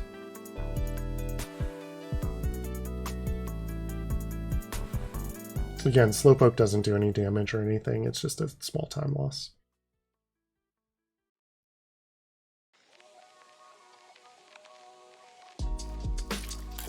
And then Golduck here.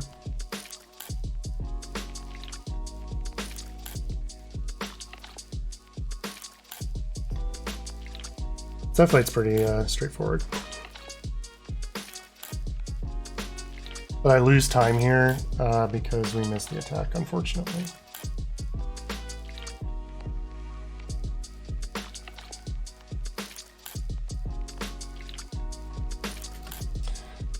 So next up, we have Rocker, and here the strategy is to go Nidoking and just use Earthquake against whoever shows up.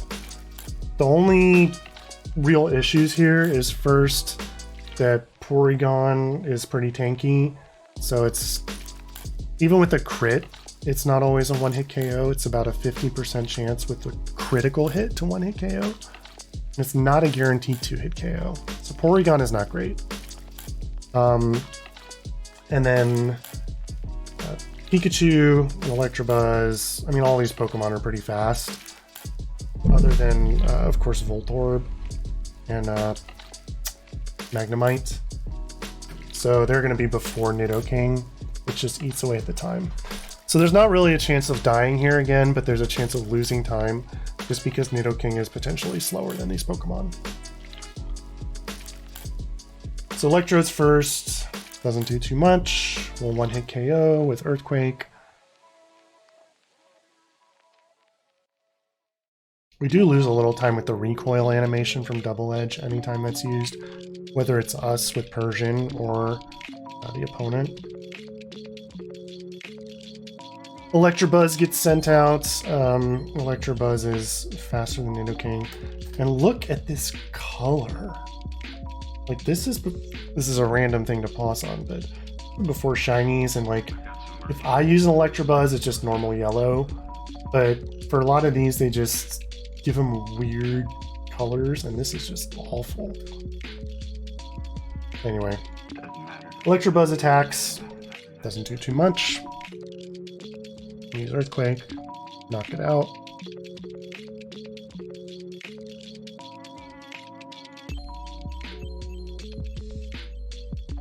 And Pikachu doesn't look very happy. And Pikachu is also faster than Nidoking. And it paralyzes me, and I was like, okay, phew. I'm really glad that I didn't get fully paralyzed, because that would have eaten up a lot of time. So I will say generally throughout this run, other than the fight where I was confused and hit myself 3 times, I was pretty lucky with the paralyzes and confusions and stuff. Like, I saved good time there. because the paralyzed didn't do anything to me. The old man fight is pretty boring. We just get Nidoking, we just use Earthquake. It's not a big deal. There's really nothing of note here. So we're just going to go through this pretty quickly. But we do kill the poor little Charmander. Sorry, Charmander.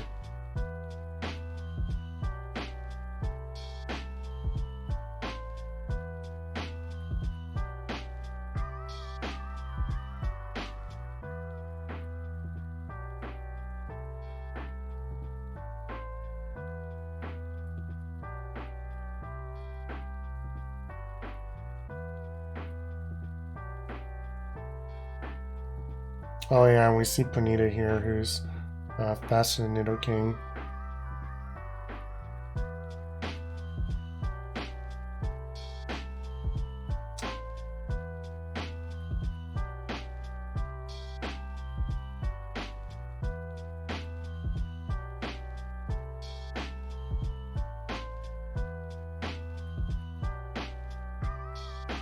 So we actually lose a little bit of time there because of the Ponyta. I do want to talk about the Surge fight a little bit, though. So last up for this gym is Surge. And Surge has an interesting combination of Pokemon here. We got Pikachu, Raichu, Voltorb Electrode, Magnemite, Magneton. So first off, we want to use Nidoking and we want to use Earthquake. But if Surge sends out Voltorb or Electrode, we know that Surge is going to use Self-Destruct, and we don't want that to hit Nidoking. So the strategy here is Nidoking always uses Earthquake unless it's Voltorb or Electrode. Then you switch to your own Electrode. And then you tank the explosion, which won't do very much to you. And then what you do is you self-destruct with your Electrode, and then you put Nidoking back in. So it's a relatively good flowchart, but there's a couple issues here. First is that Raichu is faster than Nidoking. And Raichu and Pikachu both use Surf, and that is very strong against Nidoking. And I've had multiple runs that get to this point. So we'll say an hour in. And I get to this fight, I'm not really paying too much attention because all these fights are pretty easy. Surge will send out Raichu first, and Raichu will use Surf. And normally, you know, Nidoking can tank Surf fine, use Earthquake, and you're good. But if Raichu is first and gets a critical hit, it kills your Nidoking. So now, then you're down a Pokemon. You have Tauros, but Tauros is not that great. And you have Electrode. Electrode is obviously not that great against all these other Pokemon that Surge has. So really, you're just relying on Tauros to kill 3 Pokemon, which is not very good. So I've actually had 2 or 3 runs that got here on really good pace. And then Raichu got a critical hit for the Surf and killed me before I could even do anything. So if it's Raichu, you're just crossing your fingers, hoping it does not critical hit you. Generally, it's better to get Voltorb and Electrode, because then you just swap out. So we'll watch and see what Surge puts out first here. So I put out my Nidoking.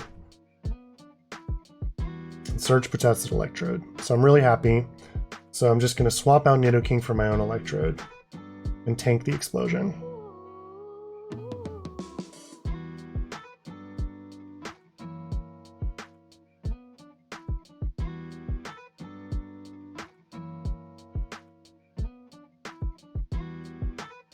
So now I'm wondering who it's going to, Surge is going to send out next.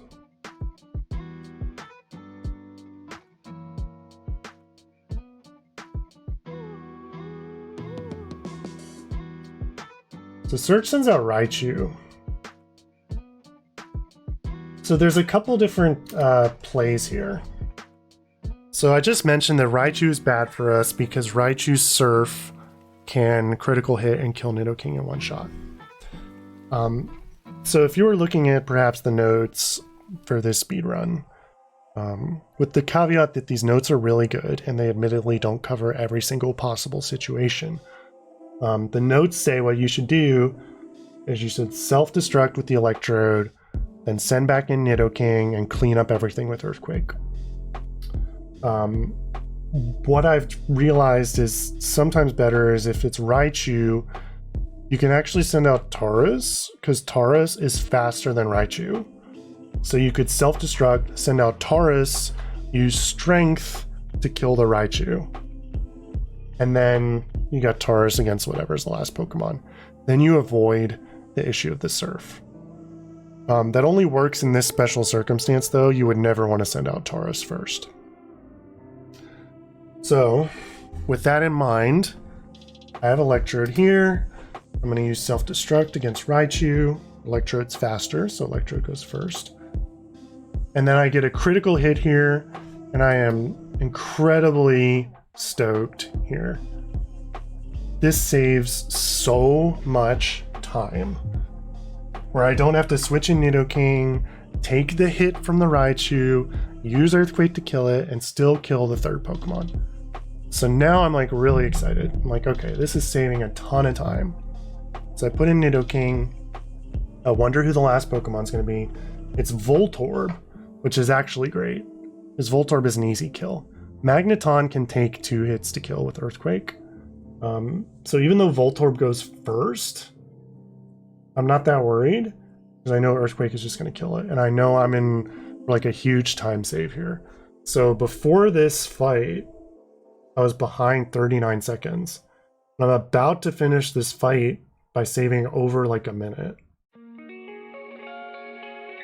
because the self-destruct hit a critical hit against Raichu. So I'm like really happy. I'm like, okay, this run has some really good potential here. So now we're back to 46 seconds ahead, which is huge. So if you've been paying attention, the last gym, and not surprisingly, the easiest gym is Brock. So you start with Bug Boy, which, as the name implies, has a bunch of bug Pokemon. We go with Moltres, and the goal is to just use Fire Blast against all of them. Fire Blast can miss, and it can eat up a lot of time, because each miss costs you like 17 to 18 seconds. But generally, we just hope for a 3-up, 3-down here. Fire Blast 1 is good. Knockout Beedrill.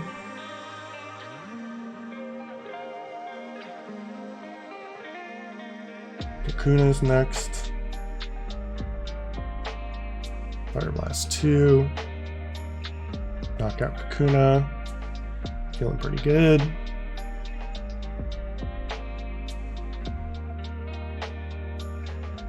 Then Butterfree.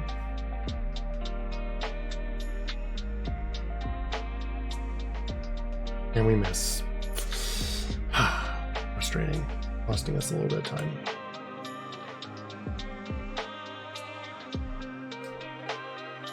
So I'm going to lose a little time here, I believe.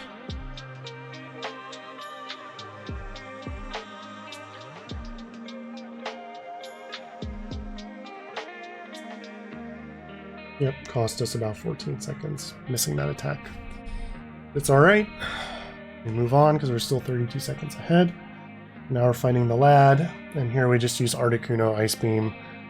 There's no surprises here. Articuno just cleans them up pretty easily. Ice Beam's not going to miss. So just vibe to the music for a minute before we get on to the next fight. Watch Articuno clean up.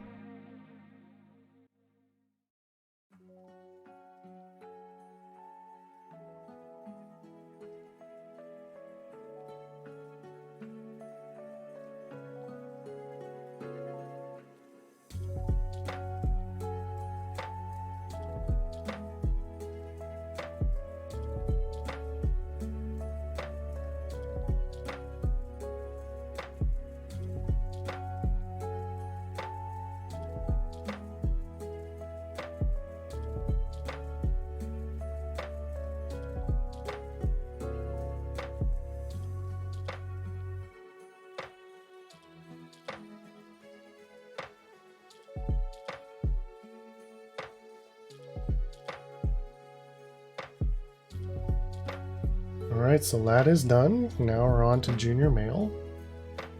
This fight, even though it's in the first gym, again, you can't like lose here, but unfortunately we're going to use Articuno, we're going to use Ice Beam against everything, but Diglett and Dugtrio are both faster than Articuno, so we just really don't want to see them. Any of the other 4 Pokemon are fine. And they're easy to kill, but we're just hoping we don't see Diglett and Dugtrio, because we have to waste the time watching their turn. So first, we get Farfetch'd. Personal favorite of mine. But unfortunately, we're killing it. So the leak falls to the floor. Poor little Farfetch'd. And then we see Dugtrio. I'm not really happy about that. What are you going to do?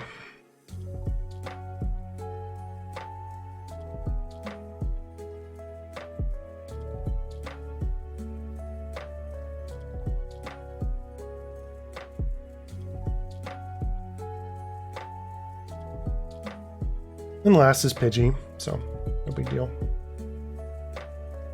Pidgey can quick attack, as it does here, which costs you a couple seconds. We hate Pokemon that can quick attack. But no biggie. Knock it out and move on.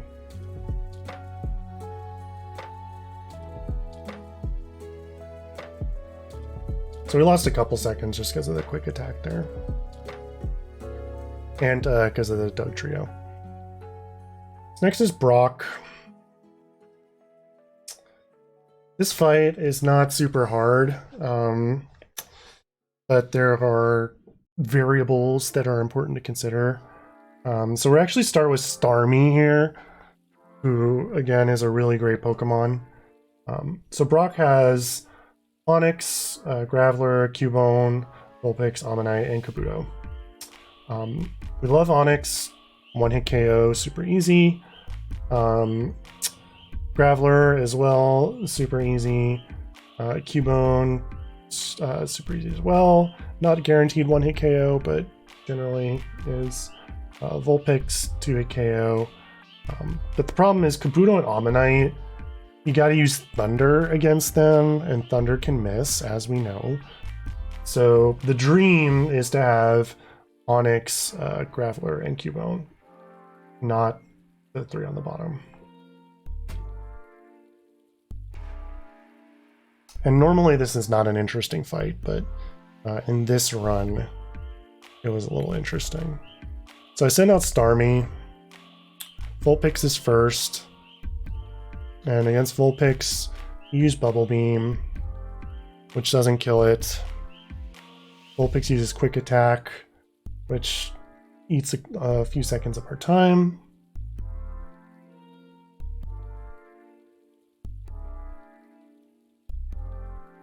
Now what you should do, and I mess up here, is you should just use Tri-Attack to finish because it's a little faster. The freaking Vulpix uses Quick Attack again. Sigh. And I use Bubble Beam. I should have just used Tri-Attack, but it doesn't matter. And yet again, critical hit on the last hit where it doesn't matter. So I lose a few seconds there just by virtue of Vulpix using Quick Attack. And then we get Graveler. And against Graveler, you're supposed to use Bubble Beam.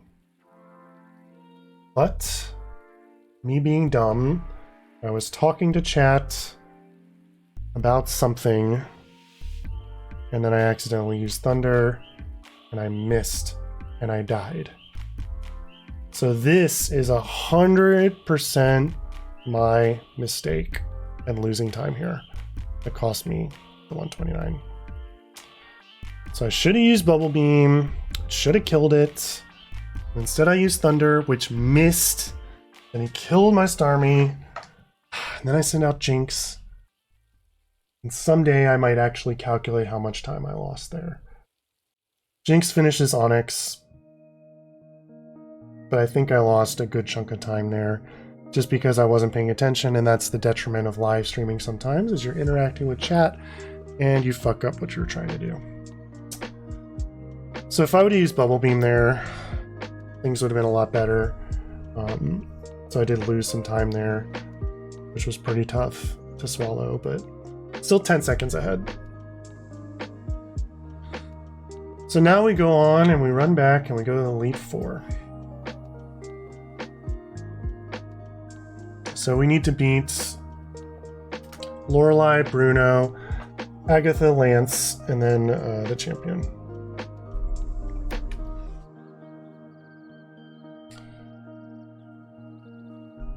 So in difficulty, well, there's a difference in difficulty and I guess luck. For difficulty, Lance and Agatha are definitely the toughest. Then Lorelei and Bruno is pretty easy. So for Lorelei, we're going to start with Jolteon and hopefully not have to use any other Pokemon. Because Lorelei, she has Dugong, she has Cloyster, she has Slowbro, Jinx, she has Lapras, and she has Articuno. So she has a very strong lineup. Lapras is really strong. It's just hard to kill. It's very tanky, can take a lot of damage. Articuno is obviously a strong Pokemon. Jinx, we've seen carry our own runs a little bit. Dugong, we saw how that frustrated us earlier as well. Slowbro is a one-hit KO with Thunder, but if you miss, you can get hit with status effects. And Cloyster, not too big of a deal, but if you miss, it can self-destruct against you. So here, the dream is sort of just to Thunder and get through all of them and not have to worry about it. And Jolteon is pretty strong here. So let's see how this goes. So we pick Jolteon, Zapdos, and Electrode. We're just going all in on the Thunder because Lorelei has a lot of water. So Jinx is first. Always just going to start with Thunder for Jolteon. And at this moment, I'm still just pissed at myself for how I threw the last fight, using Thunder accidentally instead. So Jinx uses Reflect, not a big deal here. And this whole time I'm just like, Jolteon, please don't miss your Thunders. As long as you hit your Thunders, we're good. You can see me like covering my mouth, nervous, and whoops, Jolteon, you loser. You missed your Thunder and you fall asleep. So if Jolteon, our lovely little evolution, would have hit the Thunder there, this fight would have shaped up pretty differently. We would have killed Jinx and be on to the next. But unfortunately, Jolteon's put asleep. We're not just gonna sit around and wait for this sleep to resolve. So we gotta swap out. So our cute little Jolteon goes back in the Pokeball, and we send out Zapdos. So there was a consideration here to send out Electrode and use Self-Destruct. But Self-Destruct from Electrode, a low roll is 61 up to 72. So I was like, well, I don't want to risk it. Like, it's basically a 50-50 if Self-Destruct even kills. If it doesn't kill, I'm going to feel really bad at that time loss. So we're just going to go with Zapdos, and we're just going to use Thunder. And something I didn't mention earlier, but with Zapdos, while Zapdos is fast and Thunder is super strong, the downside of Zapdos is Zapdos does not have a sort of low damage, high accuracy move to clean up Pokemon. So like you saw in the very first fight against Moltres, like we had to use Thunder twice. Jolteon has Thunder, but also has like Pin Missile and Double Kick. So if Jolteon gets them to like 5 or 10 hit points, it can finish off with something with high accuracy. Zapdos, on the other hand, you're basically just using Thunder and trying the 70% over and over. So it would have been nice if Zapdos had some of like a weaker attack with higher accuracy to use here. But, well, doesn't, so we gotta use Thunder. Again, covering my mouth. I mean, I don't even know if I did on purpose, just sort of subconsciously. Just hoping the Thunder doesn't miss, because I've had too many runs where Thunder is missed here and crapped out. But Zapdos is looking good. We knocked out Jinx. I'm really happy to see Cloyster. This Cloyster gets one-shotted by Thunder. So again, I'm just really hoping this Thunder doesn't miss. Because if it does, Cloyster is probably going to kill Zapdos. And then our options are Electrode with Thunder or Jolteon, who's asleep, which we're not going to put back out. But Zapdos does its job.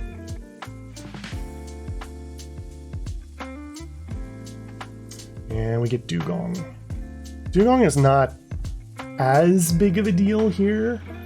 It's like a 76% chance to KO in one shot. So I'm like, as long as this hits, I'm not too worried. And fortunately, we get the kill, and I look over at the splits and see that we're going to save over a minute on this, and we're going to be well ahead. Because while it wasn't a gold, this is way better than the PB, because the PB had a really bad Lorelei. So after I forget to split, but we're about a minute and 40 seconds ahead here. So next up is Bruno. We go with Articuno here. We just use Ice Beam the whole time. It's really good against all these Pokemon. The only downsides, I guess, again, this is not a hard fight, but Hitmonlee is faster than Articuno, so you lose a little time there. Golem and Rhydon is not a big deal because they get one-shotted. Onix, we don't really care about Onix either. But Machamp is generally 2-hit KO, and so we kind of just don't want to see Machamp, really.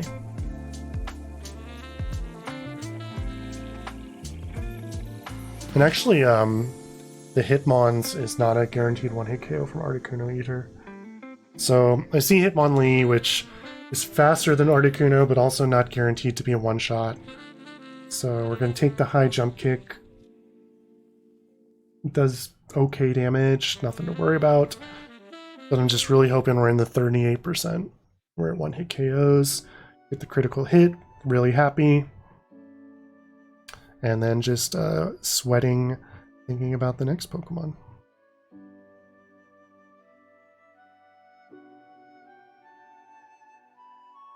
It's Onix, which we're really happy to see. Onix is an easy kill here.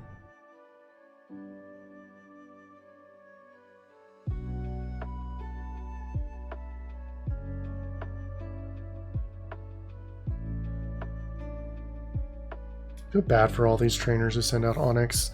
It's a cool Pokemon, but it always gets one-shotted by Articuno or like Jinx. And then Rhydon, so I'm super happy. So other than the Hitmonlee, this is a really good fight.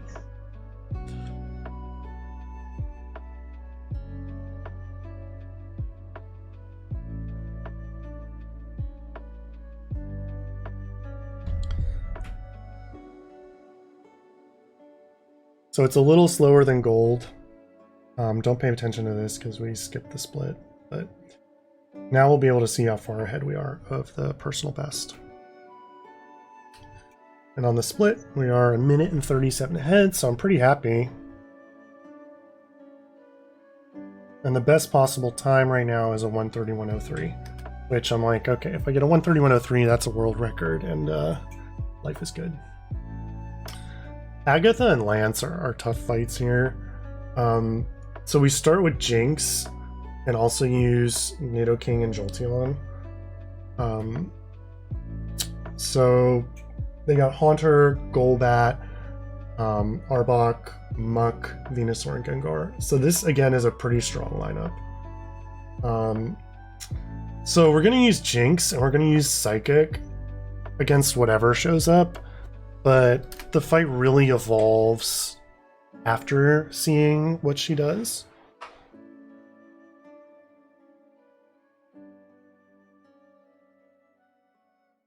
So first we see Venusaur, and Venusaur is going to use Toxic. We're not going to one-hit kill Venusaur. And if Toxic hits, we just play a normal, and we just Psychic again. If Toxic missed, what we could actually do is send out Nidoking, and then use Earthquake. And what this might do is force Agatha to send out Haunter into the Earthquake.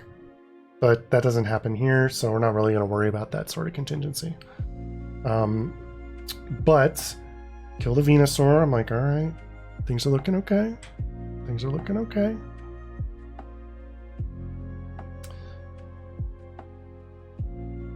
And I'm like, Muck. Muck is fine because it's not a Pokemon that's going to potentially sleep or confuse us. That's the problem with Agatha, is you can get hit with sleep, you can get hit with confusion, but we get a critical hit against Muck, which is normally not a one-hit KO.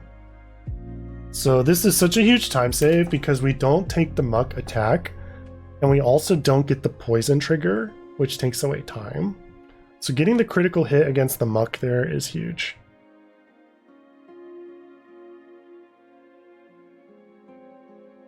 And then we get Golbat last, which is generally a pretty weak Pokemon. So I'm pretty happy. Just gonna use Psychic here. And then again, a critical hit, and I'm like, all right, let's go. Let's go, dudes. So critical hits, not surprisingly, really helped the run. But that was a really good fight. Not seeing Haunter and not seeing Gengar is huge, because they're pretty fast and pretty strong. So we got really lucky not seeing either of those Pokemon. Lance. Lance is a tough fight. So Lance has, again, a very strong lineup and very diverse Pokemon. So Lance has Gyarados, Dragonair, Aerodactyl, Lapras, Charizard, and Kangaskhan. So we got some fire, we got some water, we got some dragon, we got some flying. Like, we got a little bit of everything. So what we're going to do is we're going to use Articuno, we're going to use Jolteon, we're going to use Electrode to have all the bases covered. So we start with Articuno, and no matter what's, well, not no matter what, but generally we're going to use Ice Beam first, unless we see like Gyarados, we switch to Electrode, and we want to use Thunder. Kangaskhan, Charizard, we want to switch to Jolteon, and Lapras, we want to switch to Electrode. So there's a lot of potential switches there. We kind of hope to see Dragonair, because Ice Beam is really strong against that. And Dragonair is actually a really common lead for Lance. So we do see Dragonair, I'm like, okay, cool. We use Ice Beam, but I'm not optimistic that it's going to stay out. So we're really just hoping not to see the zoom in on Dragonair that's switching. But lo and behold, it is switching, and I know what it's going to be. It's going to be Lapras. So I use my Ice Beam, and you're going to see that this barely does any damage at all.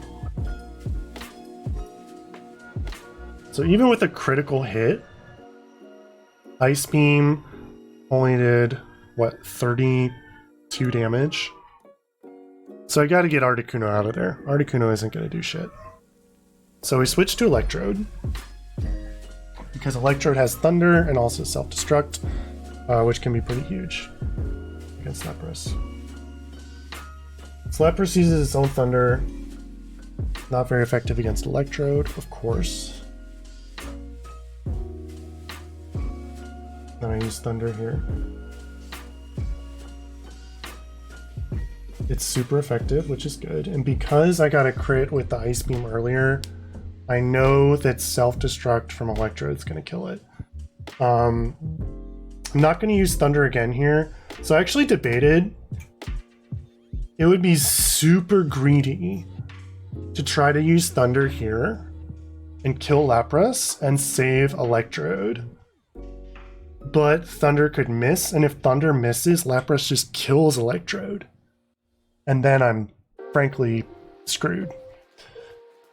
So I was actually debating, like, if I wanted to be really greedy and just use Thunder, but I was like, no, let's play it cool. Can use Self-Destruct, it'll kill because we hit it with the Ice Beam.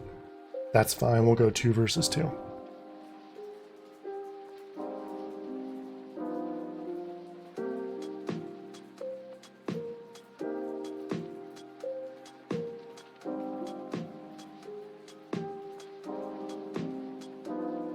So I sent Articuno back out here because I know it has Dragonair. And the dream is, of course, to have Articuno use Ice Beam against Dragonair. If I didn't know it was Dragonair, I would probably send out Jolteon, because Jolteon's good against Kangaskhan and Charizard and Gyarados. But I get the critical hit here, which is huge. One-shots it, which is great. Now Articuno is like, alright, here's what's up. I'm showing my presence, and now it's Kangaskhan as the last Pokemon. It's not a one-hit KO with Ice Beam, but this is what you want. You want Articuno against Kangaskhan, at this point at least. Jolteon is better, you know, but Articuno can do enough damage where Jolteon can clean up. And so Kangaskhan's faster than Articuno, so I'm fine with the attack. But I know that if I don't swap, well, Articuno is just going to die, and I'm going to waste a bunch of time. So I swap out to Jolteon. I'm going to lose a little time on this split, actually. But I get hit with the Rock Slide. Jolteon's up. And then I'm just hoping, alright, I just need my attack to hit, and then we'll be good. The Thunder, please, please, please, please, please. And we're good. So as you can see on the split, like, this is slower than a gold. It's losing time over my PB, but we're still going to be almost 2 minutes ahead, which is great. So Lance is dead. Elite Four done. Now we are on to the champion, or rival as it's called in this game. We move on along. You don't get to rechange your Pokemon. Now, I would say Rival is actually easier than Lance and Agatha. Even though Lance and Agatha looked pretty easy in this run, hopefully I articulated how tough that is. None of my attacks missed, which is the, we'll say, trick, actually having a good run. So your Rival has Exeggutor, Slowbro, Ninetales, Clefable, Electabuzz, and Pinsir. So you can probably look at this and tell that this is not as strong of a lineup as the Elite Four. We've dealt with all of these Pokemon before and not had problems with them. So you can lose this fight, but it's pretty rare. You would need a lot of misses, but since it's a speed run, you can lose a ton of time. So we're going to go with Jolteon, Zapdos, and Nidoking. Jolteon and Zapdos, kind of the package deal, fast Thunder Pokemon, but then Nidoking to round it out with the Earthquake there. And we start with Jolteon. The only real hiccup here is that if they start with Electabuzz, we need to switch out to Nidoking, because you, of course, don't want Jolteon against Electabuzz. It's not going to do anything. So I see Ninetales. I'm like, okay, cool.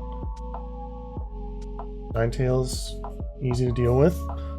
We'll use Thunder. We'll do some decent damage.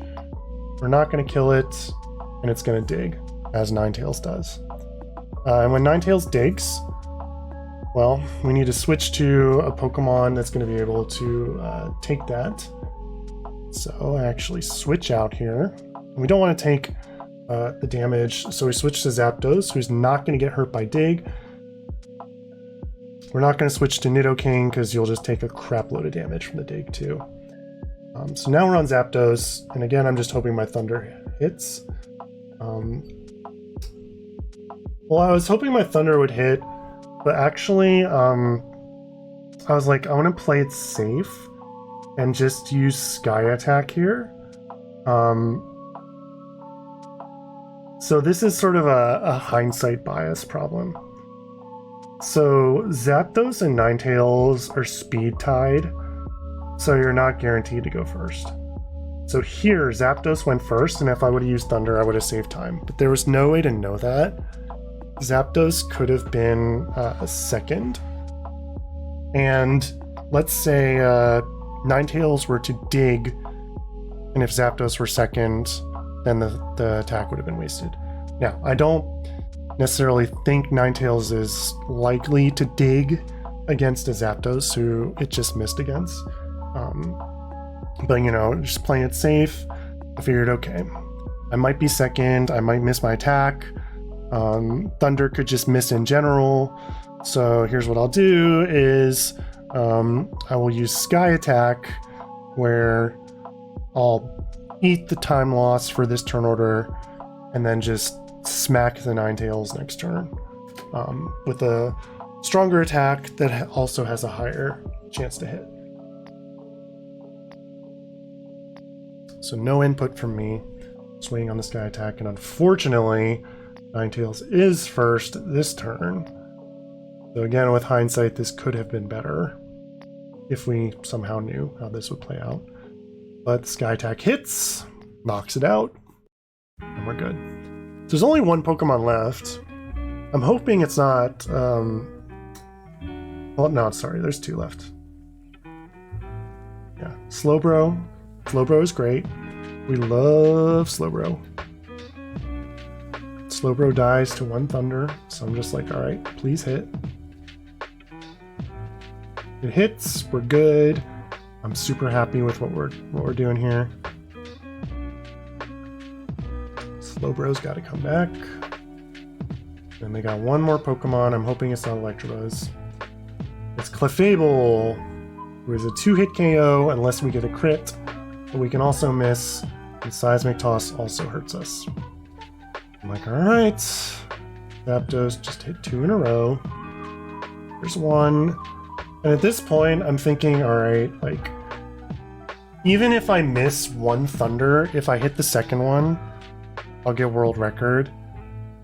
Even if I miss 2 and Zapdos dies and I switch to Jolteon, I could still possibly get the world record.